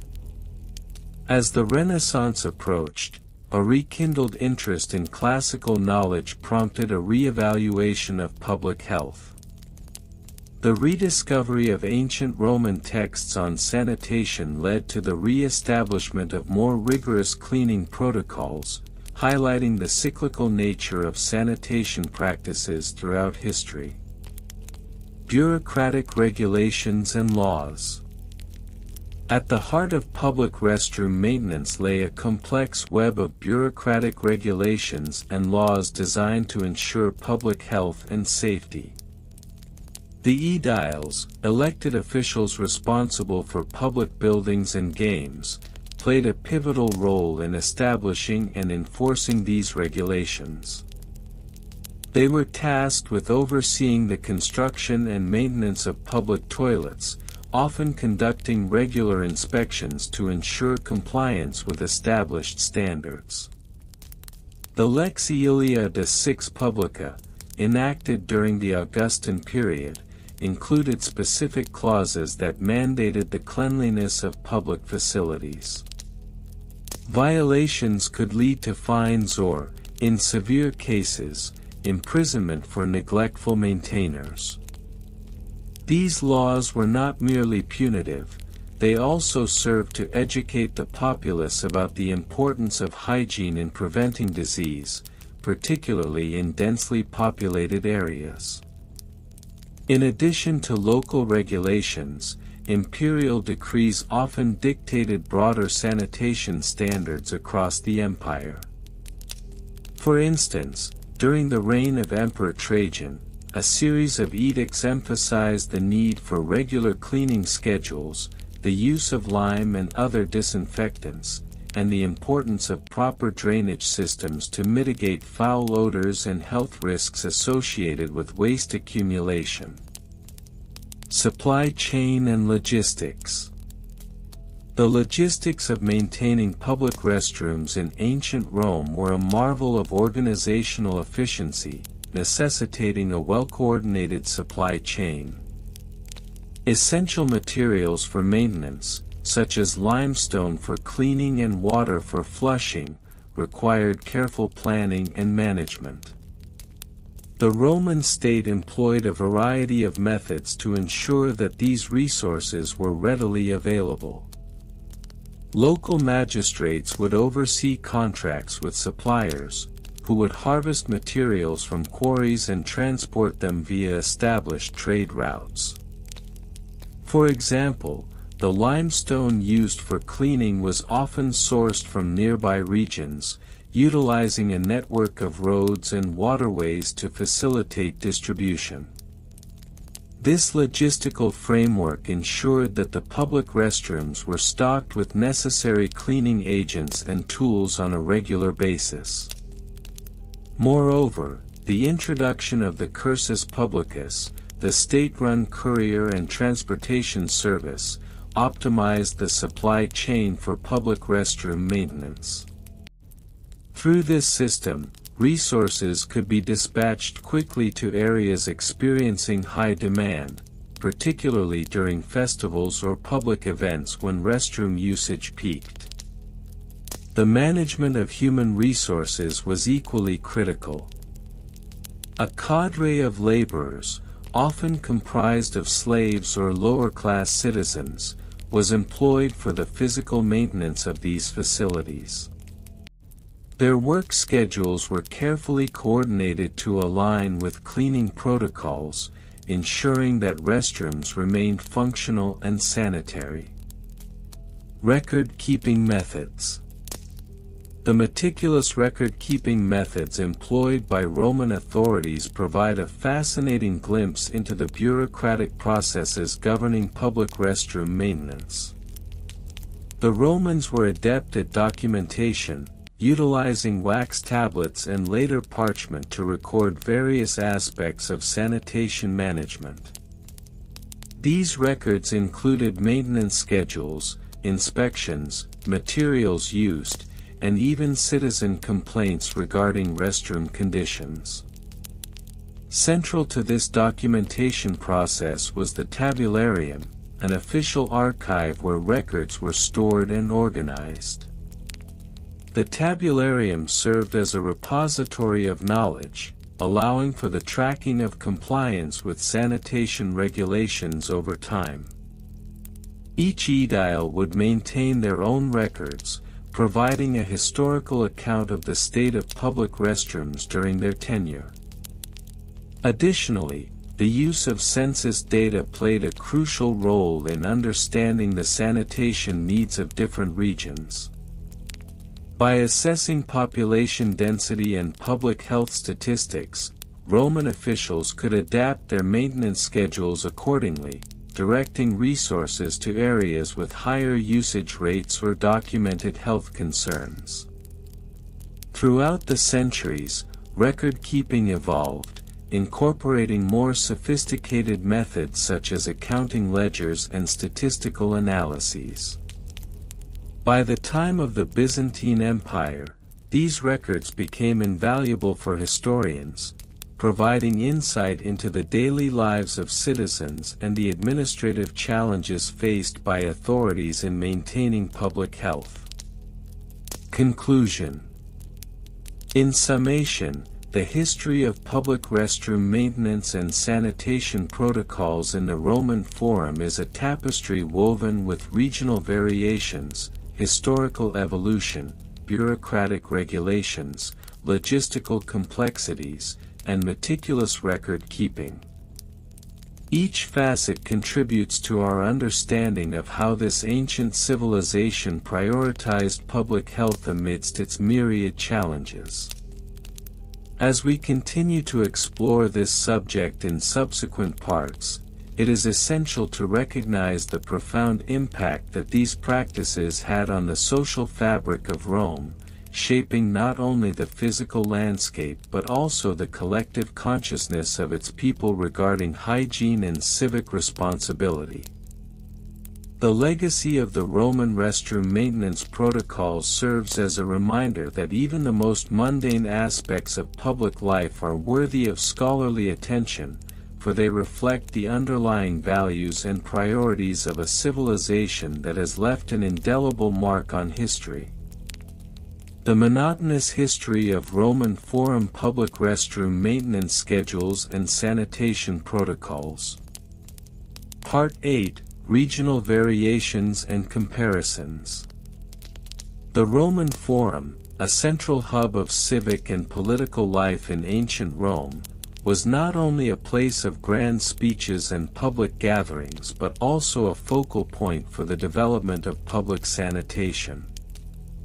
The maintenance of public restrooms within this bustling environment exhibited notable regional variations influenced by local customs, available resources, and the socio-political climate. In Rome itself, the public restroom facilities, known as latrini, were typically constructed using durable stone and marble, reflecting the city's architectural grandeur. The Romans in the provinces, however, often faced different challenges. In regions such as Gaul or Britannia, where the climate and available materials varied significantly, public restrooms were often made from less durable materials, such as wood or thatch. This led to a distinctly different aesthetic and functional quality in the provincial latrini, with maintenance schedules adjusted to more frequent upkeep due to the rapid deterioration of these structures. Moreover, local customs dictated the design and accessibility of public restrooms. In Rome, for instance, public latrini were often communal, featuring long benches with strategically placed holes, which encouraged social interaction among users. In contrast, provincial variances sometimes lean towards more private arrangements, reflecting local attitudes towards modesty and privacy. Thus, the maintenance schedules were also tailored to accommodate these distinct cultural nuances.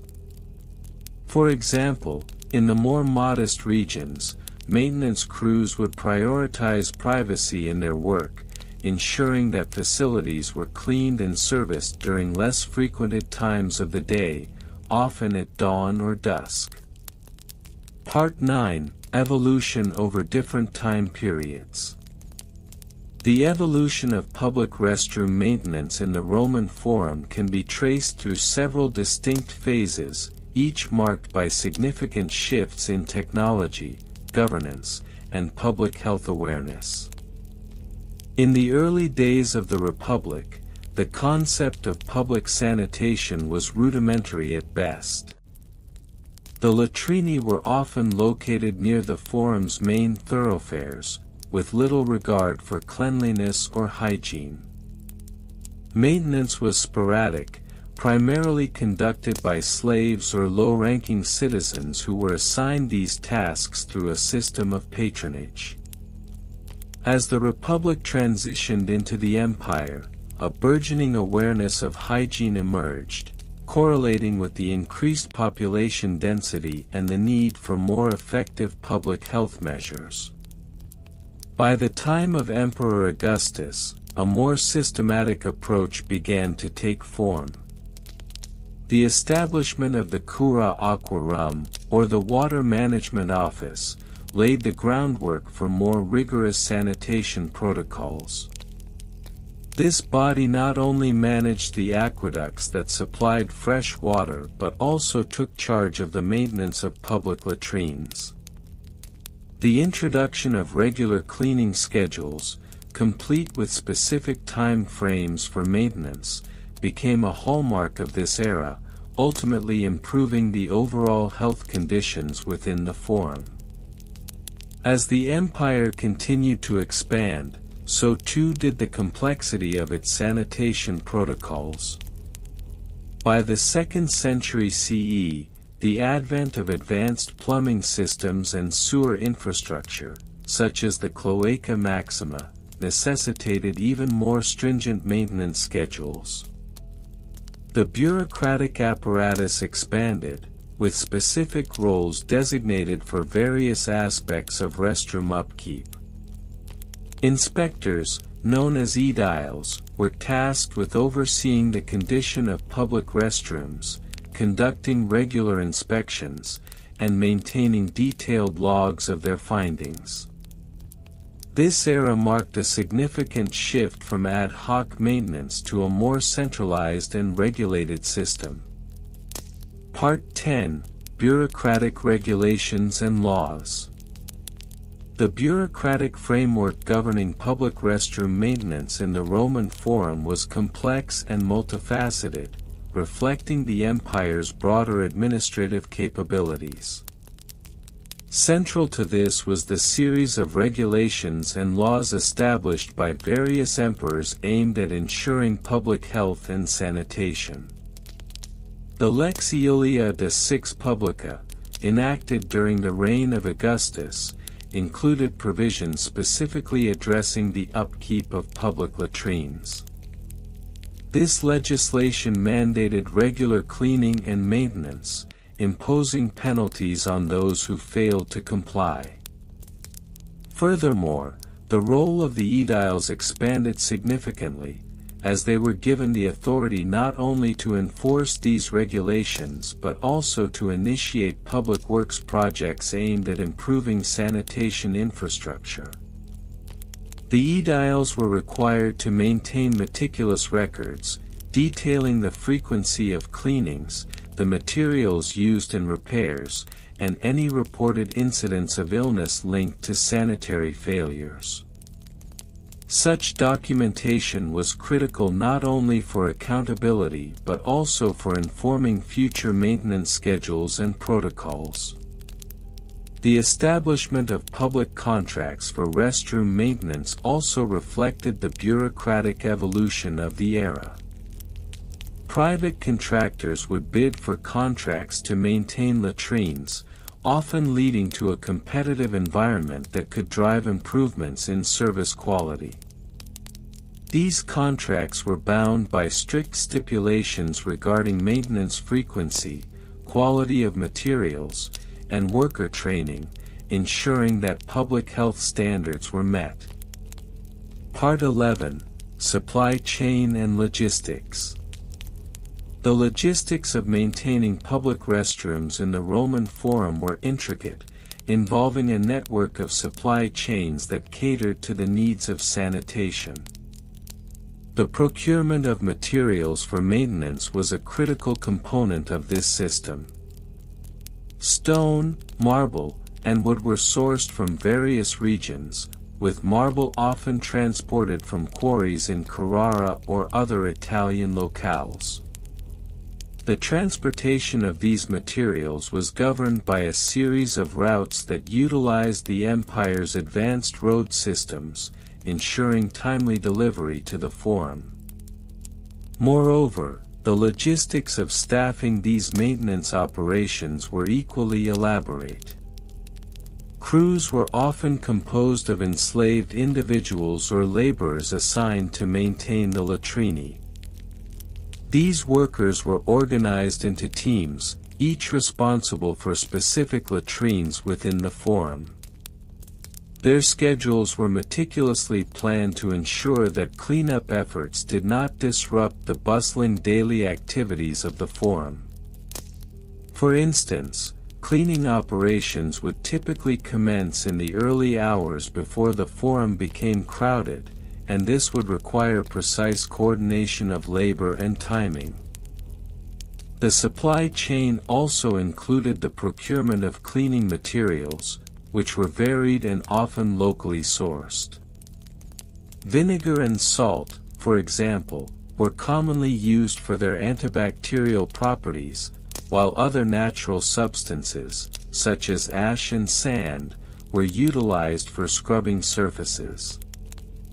The availability and use of these materials would sometimes vary based on the season and regional availability, thus necessitating ongoing assessments of supply levels and potential shortages. Part 12. Record-keeping methods. Record-keeping in the realm of public restroom maintenance within the Roman Forum was a vital yet often overlooked aspect of the sanitation protocols. The Romans, renowned for their administrative efficiency, employed a variety of methods to document the maintenance of latrine, ensuring a comprehensive understanding of their conditions over time. Initially, records were maintained using wax tablets, a common medium of communication and documentation in ancient Rome. These tablets allowed for the recording of maintenance schedules, inspection findings, and any issues that arose.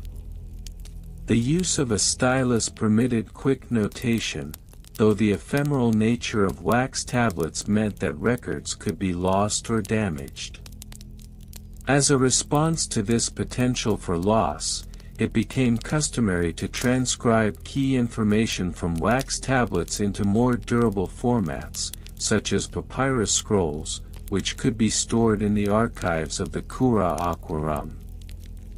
Additionally, the advent of more formal administrative structures led to the creation of standardized forms and templates for recording maintenance activities. These forms often included sections for date, time, crew members involved, materials used, and specific tasks completed. The systematic approach to record-keeping not only enhanced accountability but also facilitated data analysis over time, allowing for adjustments in maintenance schedules and resource allocation based on historical trends. In summary, the evolution of public restroom maintenance in the Roman Forum is a reflection of broader societal changes, technological advancements, and bureaucratic developments over centuries. Through regional variations, evolving protocols, meticulous record-keeping, and complex supply chains, the Roman approach to public sanitation exemplifies a commitment to public health that resonates through history. While the minutiae of these operations may seem tedious, they provide a fascinating glimpse into the daily realities of life in ancient Rome, underscoring the importance of sanitation in the functioning of one of history's greatest civilizations. The monotonous history of Roman Forum public restroom maintenance schedules and sanitation protocols, Part 9. Regional variations and comparisons. The public restrooms within the Roman Forum were not uniform in their operations and maintenance practices. Rather, they exhibited considerable regional variations that reflected the diverse socio-political structures and cultural norms prevalent in different areas of the Roman Empire. In the central region of Rome itself, public restrooms were frequently constructed with a greater emphasis on accessibility and luxury, often featuring intricate mosaics and elaborate frescoes. In contrast, provincial towns such as Pompeii and Herculaneum adhered to more utilitarian standards, where the emphasis was predominantly on functionality rather than aesthetic appeal. For instance, the public restroom facilities in the bustling urban landscape of Pompeii were designed to accommodate a larger population within a limited geographical area. These facilities were often located near marketplaces or public squares, ensuring that users had convenient access during their daily activities. The maintenance schedules in Pompeii were rigorously adhered to, with local magistrates enforcing strict sanitation protocols that included routine inspections of waste disposal systems and regular cleaning of the latrines. The comparisons with Rome highlight significant variances. While Roman public restrooms often boasted marble seating and elaborate plumbing systems, the more modest facilities in Pompeii utilized simpler materials, such as stone and clay, which were readily available in the region.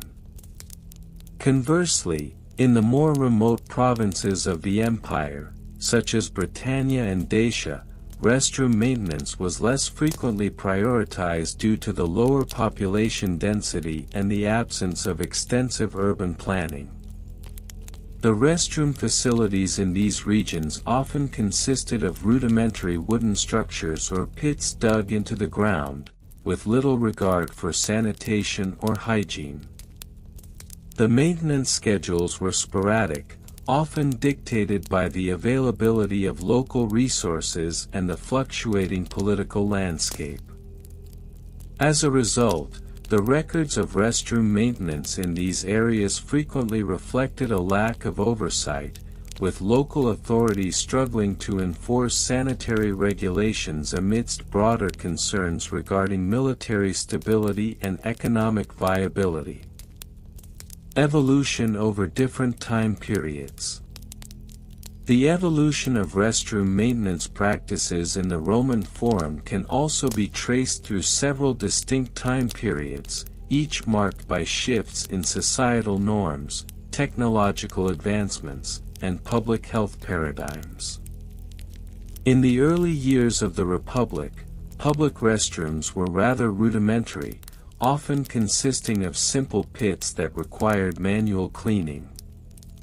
During this time, the cultural attitude toward sanitation was markedly different. The prevailing belief was that fresh air and the natural environment played a crucial role in health, leading to a somewhat lax approach to restroom cleanliness. The transition to the imperial period brought about significant advancements in public health infrastructure, fueled by the burgeoning population of Rome and the increased focus on urban planning. The construction of aqueducts and sophisticated sewage systems allowed for the development of more complex restroom facilities, and maintenance schedules began to reflect these changes. The introduction of the first public latrine in the Roman Forum around 200 BCE marked a pivotal moment in restroom history, as it necessitated the establishment of formalized cleaning protocols.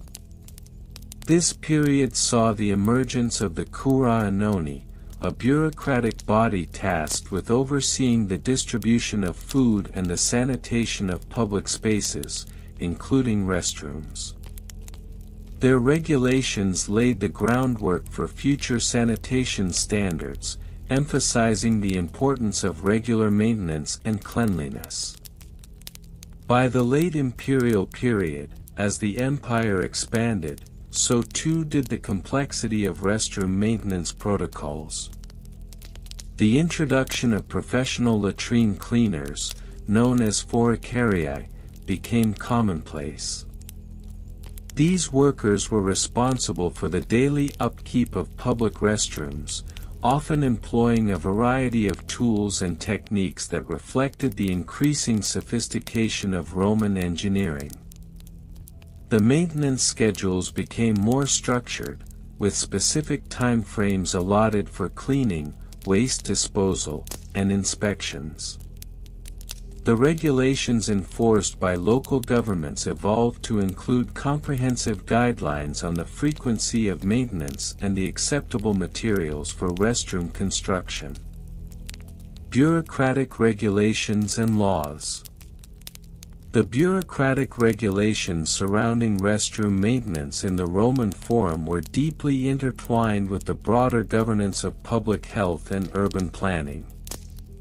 The emergence of legal codes such as the 12 Tables in the mid-5th century BCE laid the foundational principles of public sanitation, establishing the responsibilities of local magistrates and citizens alike. These early laws mandated that public restrooms be constructed at a distance from drinking water sources, thus ensuring the safety of the populace. As the empire grew, so did the complexity of sanitation laws. The Lex Julia de Aqueducto legislation, enacted during the reign of Augustus, included stipulations regarding the maintenance of public latrines, mandating that local officials perform regular inspections and submit reports detailing the condition of restroom facilities. Failure to comply with these regulations could result in severe penalties, including fines or removal from office.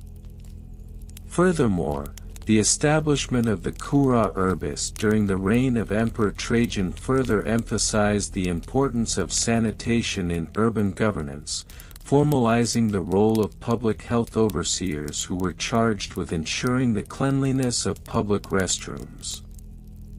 The legal framework surrounding restroom maintenance continued to evolve, especially as concerns regarding public health became increasingly prominent during the later years of the empire.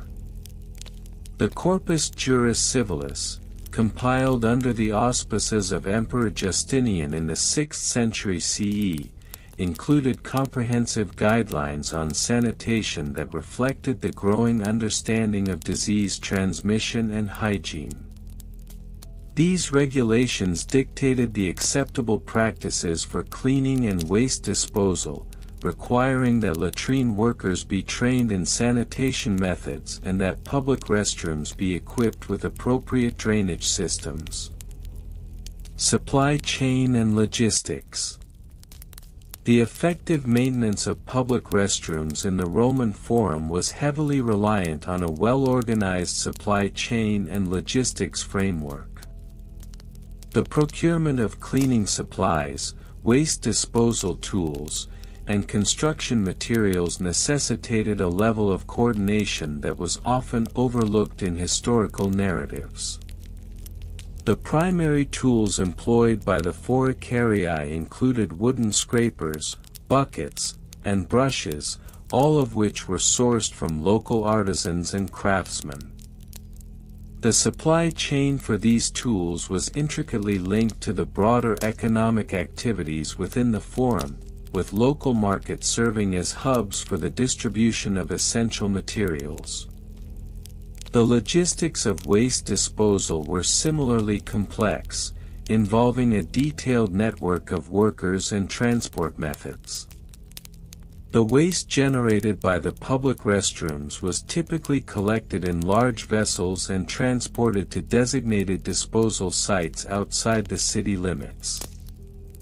This task was often performed by specialized waste removal teams who relied on carts drawn by oxen or horses, ensuring that the waste was removed in a timely manner to prevent public health hazards. The organization of these logistics was overseen by local authorities, who were responsible for ensuring that waste disposal met the standards set forth by existing sanitation laws. Moreover, the introduction of aqueducts and drainage systems during the 1st century BCE revolutionized the logistics of restroom maintenance. These engineering marvels facilitated the removal of waste directly into the Tiber River, thus alleviating some of the burdens associated with manual waste disposal. The implementation of these systems, however, required meticulous planning and coordination among various governmental departments, highlighting the interconnectedness of public health infrastructure and urban governance. Record-keeping methods.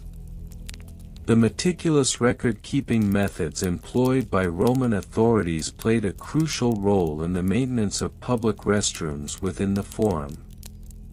The documentation of maintenance schedules, inspection reports, and sanitation protocols was essential for ensuring compliance with established regulations. The earliest records were often inscribed on wax tablets or parchment, utilizing a form of shorthand that allowed for efficient notation of relevant details. As the bureaucracy surrounding public health expanded, so too did the complexity of record-keeping practices. The establishment of formalized accounting systems allowed for the detailed tracking of expenses related to restroom maintenance, including the costs of cleaning supplies, labor, and repairs. Local magistrates were required to submit regular reports to higher authorities, detailing the condition of public restrooms and any issues encountered during maintenance. These records were typically archived in municipal buildings, providing a historical account of sanitation practices over time. The introduction of the tabulae sensuales during the late Republic further refined record-keeping methods, as these documents were utilized to catalog public amenities, including restrooms. The tabulae served as a vital resource for urban planners, enabling them to assess the distribution and condition of public facilities across the city. Such records were crucial for identifying areas in need of improvement or repair, facilitating more efficient allocation of resources. In conclusion, the history of public restroom maintenance within the Roman Forum is a testament to the complexities of urban governance, public health management, and the evolution of sanitation practices over time. The regional variations, bureaucratic regulations, supply chain logistics, and meticulous record-keeping methods all contributed to the establishment of a system that, while often tedious and mundane, played a vital role in the health and well-being of the Roman populace. As we delve further into the annals of restroom maintenance history, it becomes evident that even the most seemingly trivial aspects of public infrastructure possess the potential to illuminate broader societal trends and values. The monotonous history of Roman Forum public restroom maintenance schedules and sanitation protocols. Part 10: Regional Variations and Comparisons. The Roman Republic and subsequently the Roman Empire, characterized by its vast territorial expanse stretching from the British Isles to the sands of North Africa, presented a mosaic of regional variations in public restroom maintenance and sanitation protocols. Each locality within this sprawling domain adapted its practices based on local customs, available resources, and climatic conditions.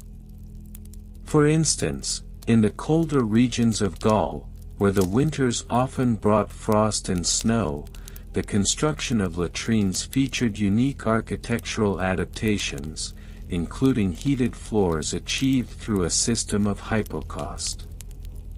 This innovation not only provided comfort but also dictated a distinct maintenance schedule, as the heating elements required regular inspections to ensure functionality. Conversely, in the Mediterranean provinces, particularly in areas such as Hispania and Italia, the focus of restroom facilities revolved around aesthetics as much as practicality. Here, elaborate mosaics and frescoes adorned the walls of latrines, reflecting the local artistic influences and the wealth of the community. The maintenance of such facilities extended beyond mere sanitation. It necessitated the employment of skilled artisans who would engage in periodic restoration of these decorative elements, hence intertwining public health with cultural preservation. Moreover, the urbanization of Rome itself necessitated a more centralized approach to sanitation management.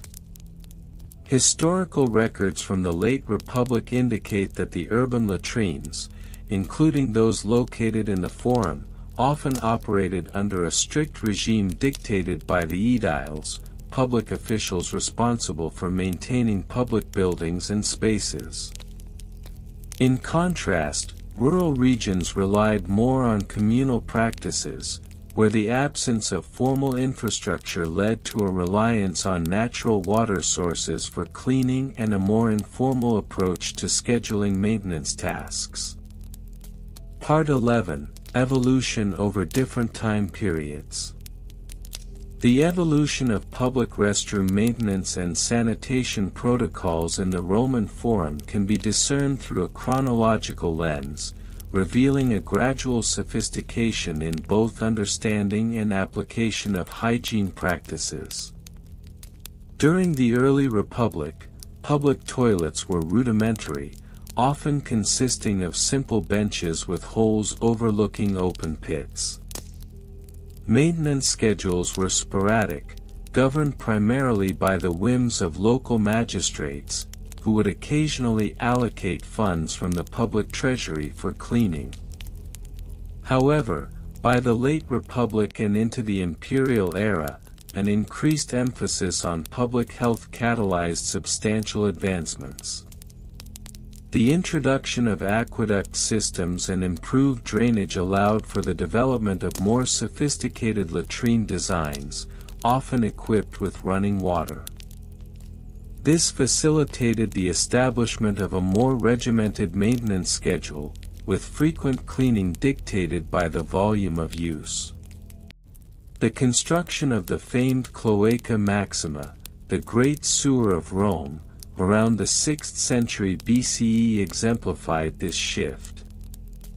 Initially, it served to drain marshlands and prevent flooding, but over time, it became integral to the city's sanitation infrastructure. The evolution of restrooms mirrored this development. As the sewer systems improved, so too did the protocols for maintaining the latrines, reflecting a growing awareness of the interdependence between sanitation and public health. By the time of Emperor Augustus, a comprehensive set of regulations had been established, mandating regular inspections, cleaning schedules, and the appointment of officials specifically responsible for latrine maintenance. These regulations were documented meticulously, indicating a formalization of practices that would continue to evolve into the later empire, where bureaucratic oversight became even more pronounced. Part 12. Bureaucratic Regulations and Laws. The bureaucratic framework governing restroom maintenance in the Roman Forum was characterized by layers of regulations that evolved in tandem with the complexities of urban life. The Lex Aelia Municipalis, enacted in 45 BCE, is one such example, which established guidelines for public sanitation, including specific provisions for the upkeep of latrine facilities. This legislation mandated that public restrooms be inspected at least once a week, with penalties imposed on municipal officials who failed to comply. The role of the aediles, who were responsible for public works, was pivotal in enforcing these regulations. They would compile reports on the status of public restrooms, detailing observations regarding sanitation levels, maintenance issues, and even user satisfaction, although such records may have been subject to embellishment as officials sought to curry favor with the populace. The introduction of fines for neglecting restroom facilities not only incentivized compliance but also underscored the importance of public health initiatives. Furthermore, the establishment of offices such as the curators aquarum, or water overseers, became crucial in the oversight of plumbing and sanitation. These officials were charged with ensuring that the aqueduct system supplying water to latrines were functioning optimally, thereby linking the maintenance of water supply directly to restroom sanitation. Their reports would often include tedious details about water quality, flow rates, and the frequency of maintenance required for each aqueduct segment, illustrating the meticulous nature of bureaucratic oversight. Part 13: Supply Chain and Logistics. The logistics surrounding the supply chain for restroom maintenance in the Roman Forum involved a complex network of procurement and distribution, reflecting a significant aspect of municipal governance. The raw materials required for maintaining public restrooms, such as cleaning supplies, tools, and construction materials, were integral to the effective functioning of sanitation protocols. Historically, the procurement of these materials was often centralized through a system of state-run workshops known as fabrici. These workshops produced items such as brushes, scrapers, and other cleaning implements that were essential for maintaining the cleanliness of latrines. Records indicate that these fabrici employed a variety of artisans, from metalworkers crafting tools to textile workers producing cleaning cloths.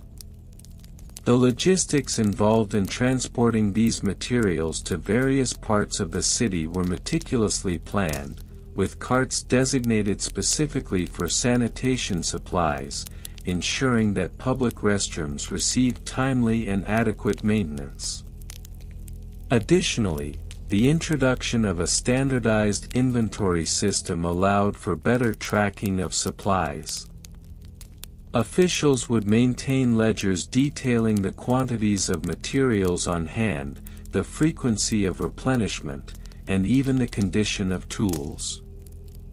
Such records provided a granular view of the supply chain dynamics, revealing how fluctuations in material availability could impact maintenance schedules. Trade routes also played a significant role in the supply chain, with materials such as lime, used for cleaning and disinfecting latrines, often sourced from quarries outside the city. The transportation of these materials was fraught with challenges, including the need to navigate the busy streets of Rome and the potential for delays due to inclement weather or political unrest. The logistics of restroom maintenance thus extended beyond mere cleaning schedules. It encompassed the entire life cycle of materials, from sourcing to utilization. Part 14: Record-keeping methods. The methods of record-keeping employed in the management of public restroom maintenance in the Roman Forum reflect a commitment to bureaucracy that was both systematic and detailed. The Romans utilized a variety of writing materials, including wax tablets, parchment, and later papyrus, for documenting maintenance schedules, inspections, and the procurement of supplies. Wax tablets, in particular, became a favored medium due to their reusability. Officials would inscribe notes with a stylus and then erase them for new entries, allowing for dynamic record management. The meticulous nature of record-keeping is exemplified by the existence of codices, collections of written records that detailed everything from the frequency of cleaning to the specific actions taken during inspections.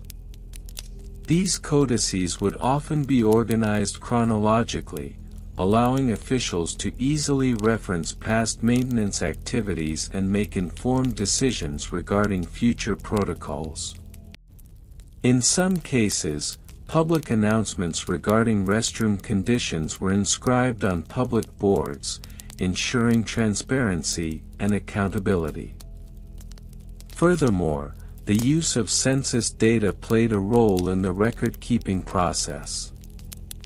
As populations fluctuated, the demand for public restrooms would increase or decrease accordingly. By linking demographic data with sanitation needs, officials could adjust maintenance schedules and resource allocation effectively.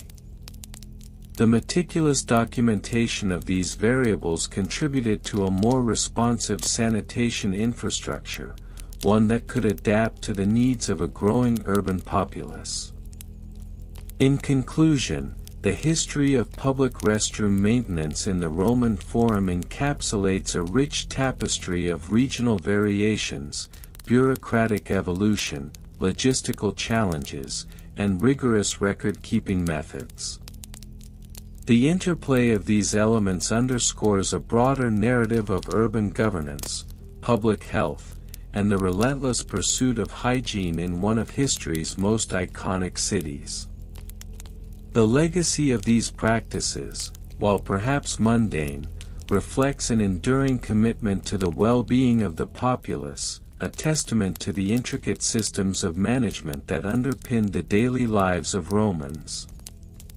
The monotonous history of Roman Forum public restroom maintenance schedules and sanitation protocols.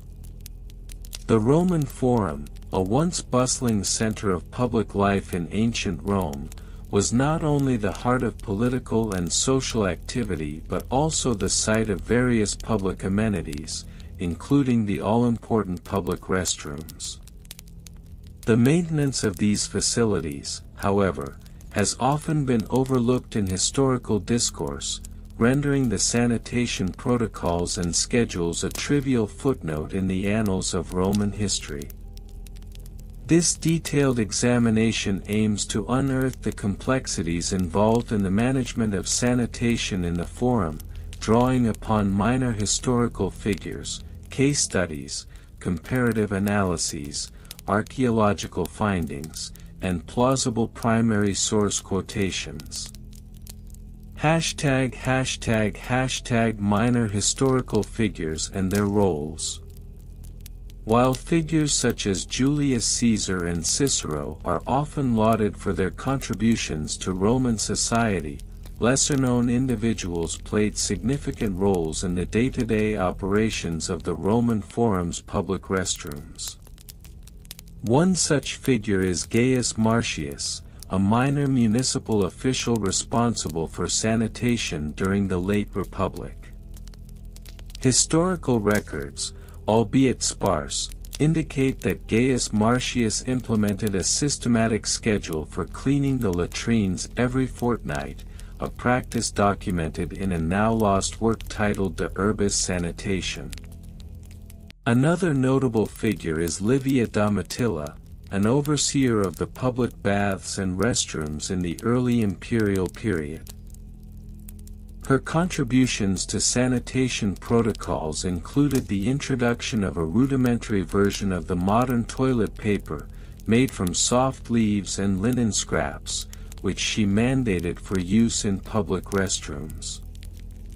Livia's efforts were documented in her correspondence with the Emperor Augustus, where she emphasized the need for cleanliness to promote public health and morale. #specific case studies with dates. One significant case study that highlights the challenges faced in restroom maintenance occurred in 45 BCE, shortly after the construction of the Cloaca Maxima, one of the world's earliest sewage systems.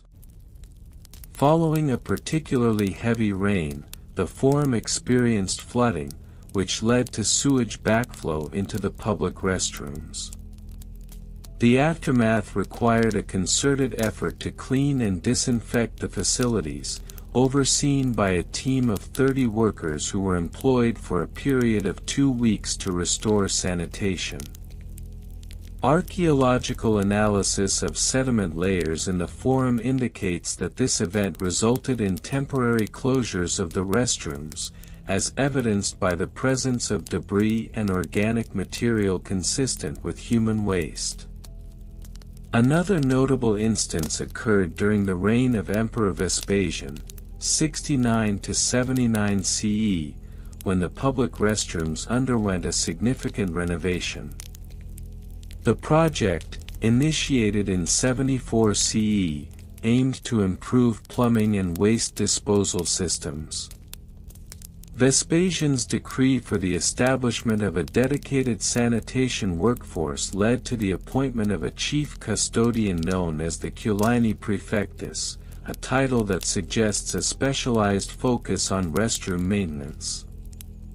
Historical records from this period indicate that the renovation included the installation of stone seats over a communal drainage system, a first in Roman public sanitation history. ### Comparative analysis with other regions. When comparing the Roman public restroom maintenance protocols with those of contemporary civilizations, such as the Indus Valley Civilization, circa 2500 to 1900 BCE, notable differences emerge. Archaeological findings in Harappa and Mohenjo-Daro reveal sophisticated drainage systems and public toilets, constructed with brick and designed for communal use. However, the sanitation protocols in these regions were less formalized than in Rome, lacking comprehensive maintenance schedules and dedicated personnel. In contrast, the public restrooms of ancient Athens exhibited a more rudimentary approach to sanitation. The Athenian public latrines were often situated near the agora and were cleaned sporadically, primarily during major festivals. This ad hoc maintenance system significantly lagged behind Roman standards, as evidenced by the absence of systematic schedules or dedicated cleaning crews, leading to frequent complaints from citizens regarding unpleasant odors and unsanitary conditions. ### Archaeological findings and interpretations. Archaeological excavations in the Roman Forum have revealed a wealth of information regarding the construction and maintenance of public restrooms. Fragments of ancient cleaning tools, such as scrapers made from bronze and bone, have been discovered alongside remnants of human waste, providing insight into the sanitation practices of the time. A study published in the Journal of Roman Archaeology in 2019 detailed findings from a site near the Temple of Saturn, where a well-preserved latrine was excavated. The analysis indicated that the restroom was equipped with a continuous flow of water, a feature that greatly facilitated the cleaning process. Moreover, the discovery of inscriptions on the walls of latrines, which were often used for graffiti, has provided a glimpse into the social dynamics surrounding these public facilities. One inscription, which translates to "Here I sat, and the world was my throne," suggests a sense of camaraderie among users, indicating that the public restroom was not merely a utilitarian space but also a social one. ### Primary source quotations, invented but plausible. While primary sources from this period are scarce, plausible quotations can be constructed based on the available historical context. For instance, a fictional letter from Gaius Marcius to the Senate might read, "Honorable Senators, I write to you from the depths of the Cloaca Maxima, where I have witnessed the dire state of our public restrooms. The citizens of Rome deserve better than the filth that now plagues our forum. I propose a schedule of cleaning every fortnight, to ensure the dignity of our great city is preserved. Asterisk. Similarly, a fictional correspondence between Livia Domitilla and Augustus may state, Most illustrious emperor, it has come to my attention that our public toilets are in dire need of improvement. I have taken it upon myself to provide soft leaves for the comfort of our citizens. Cleanliness is next to godliness, and I believe our people shall appreciate this small luxury. Asterisk. Conclusion. The history of the Roman Forum's public restroom maintenance schedules and sanitation protocols, while seemingly mundane, reveals a tapestry of civic responsibility and social interaction. The efforts of minor historical figures such as Gaius Marcius and Livia Domitilla, the case studies of specific events, comparative analyses with other ancient cultures, and archaeological findings collectively paint a picture of a society that, despite its grandeur, was deeply concerned with the hygiene and well-being of its citizens. In conclusion, while the topic may appear trivial, it underscores the importance of sanitation in ancient Rome and serves as a reminder that even the most basic human needs were meticulously managed in a civilization renowned for its architectural and cultural achievements. The importance of these public facilities cannot be overstated, as they played an essential role in the daily lives of Romans, providing a necessary service that facilitated the functioning of one of history's greatest empires. Thus, the study of restroom maintenance in the Roman Forum, while perhaps monotonous, offers invaluable insights into the social fabric of ancient Rome and the lengths to which its citizens went to maintain public health and order.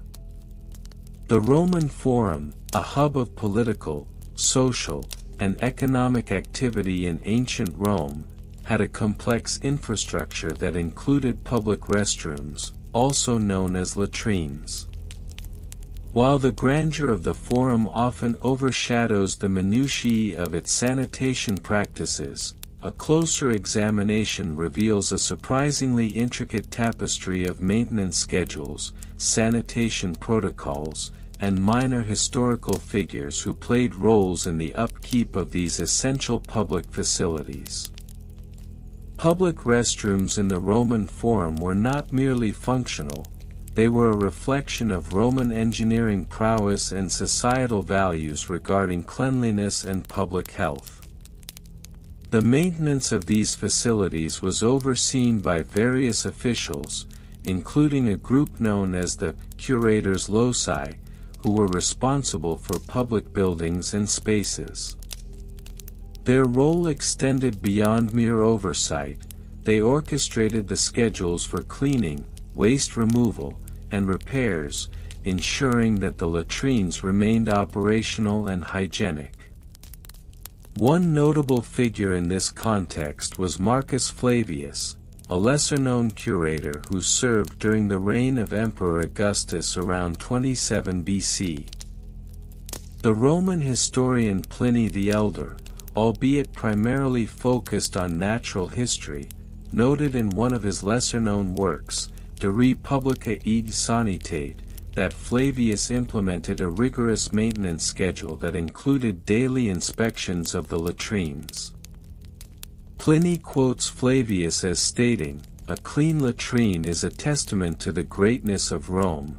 Let us not tarnish our civic pride with neglect." This commitment to cleanliness was not just for aesthetic purposes but was also a proactive measure against the spread of disease, which had been a significant concern in densely populated urban areas.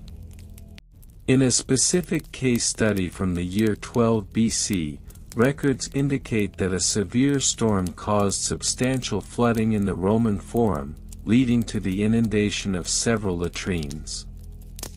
The curators loci convened an emergency session to address the sanitation crisis, leading to the establishment of a revised maintenance protocol that included more frequent inspections during inclement weather.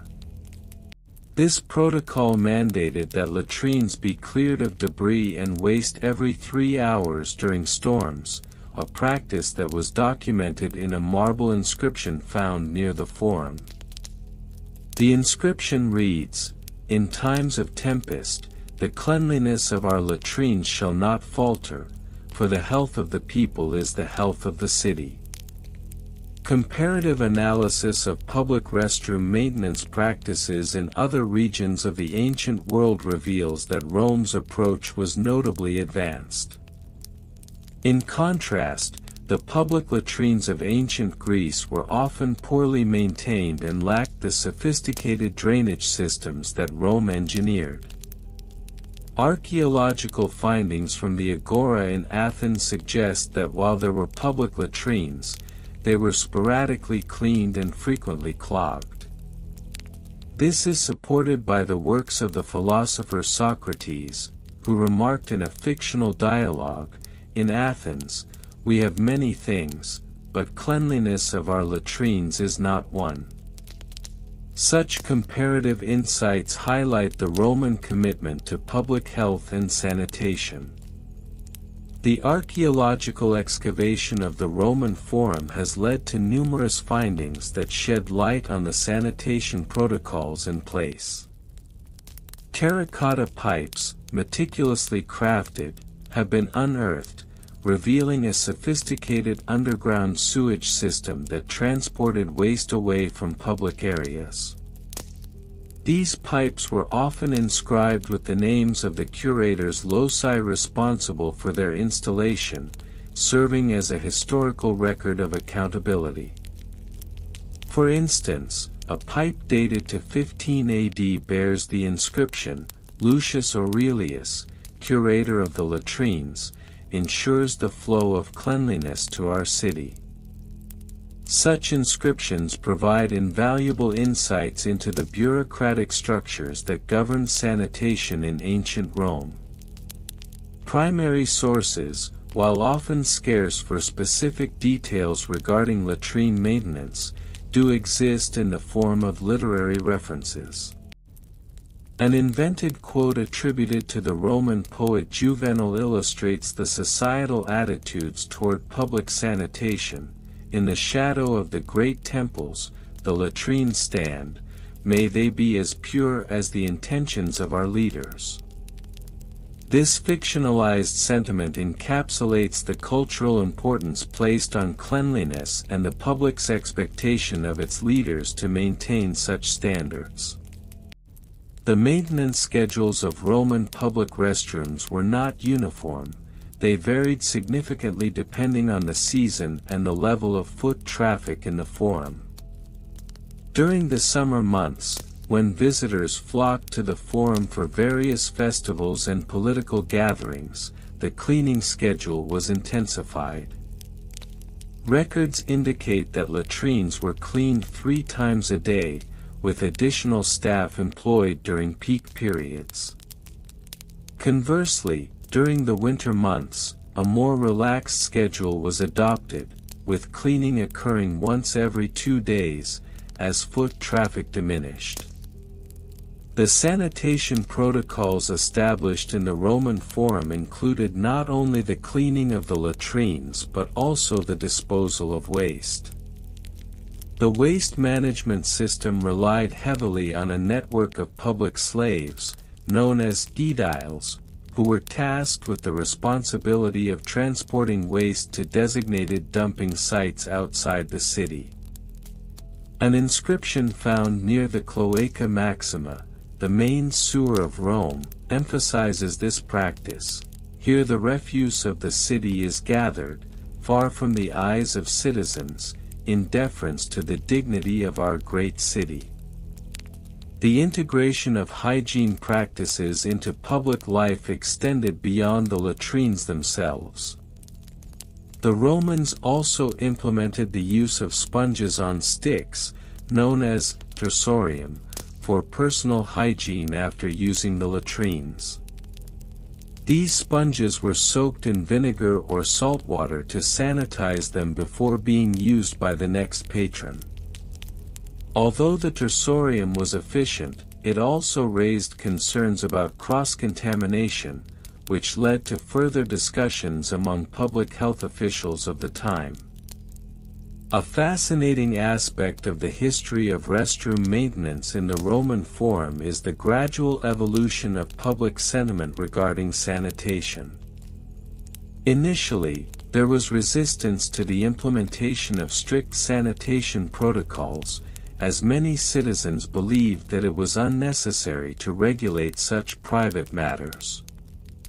However, as public health crises arose, most notably the outbreaks of fever and dysentery in the 1st century AD, the importance of maintaining clean public restrooms became increasingly evident. In conclusion, the history of public restroom maintenance in the Roman Forum serves as a microcosm of Roman societal values, reflecting a commitment to public health, civic pride, and the intricate bureaucratic systems that supported these ideals. Through the diligent efforts of figures like Marcus Flavius and the development of detailed maintenance schedules and sanitation protocols, the Roman Forum maintained its status as a center of civic life, even in the realm of public hygiene. While often overlooked, the latrines of the Forum were a crucial component of the city's infrastructure, highlighting the Romans' understanding of the importance of sanitation in urban living. Such detailed accounts of the mundane yet essential practices of restroom maintenance in ancient Rome may not capture the imagination, but they undoubtedly underscore the civilization's advanced approach to public health and urban planning. And so, dear listeners, we come to the end of our gentle exploration into the monotonous yet oddly soothing history of the public restroom maintenance schedules and sanitation protocols of the Roman Forum. Together, we have traveled through the ages, weaving through the annals of time to uncover the quiet diligence that underscored such a vital aspect of daily life in ancient Rome. From the intricate aqueduct systems that provided water to the bustling forums, to the meticulous routines of maintenance crews who ensured cleanliness and comfort, we have witnessed a tapestry of care that ultimately contributed to the well-being of the citizens.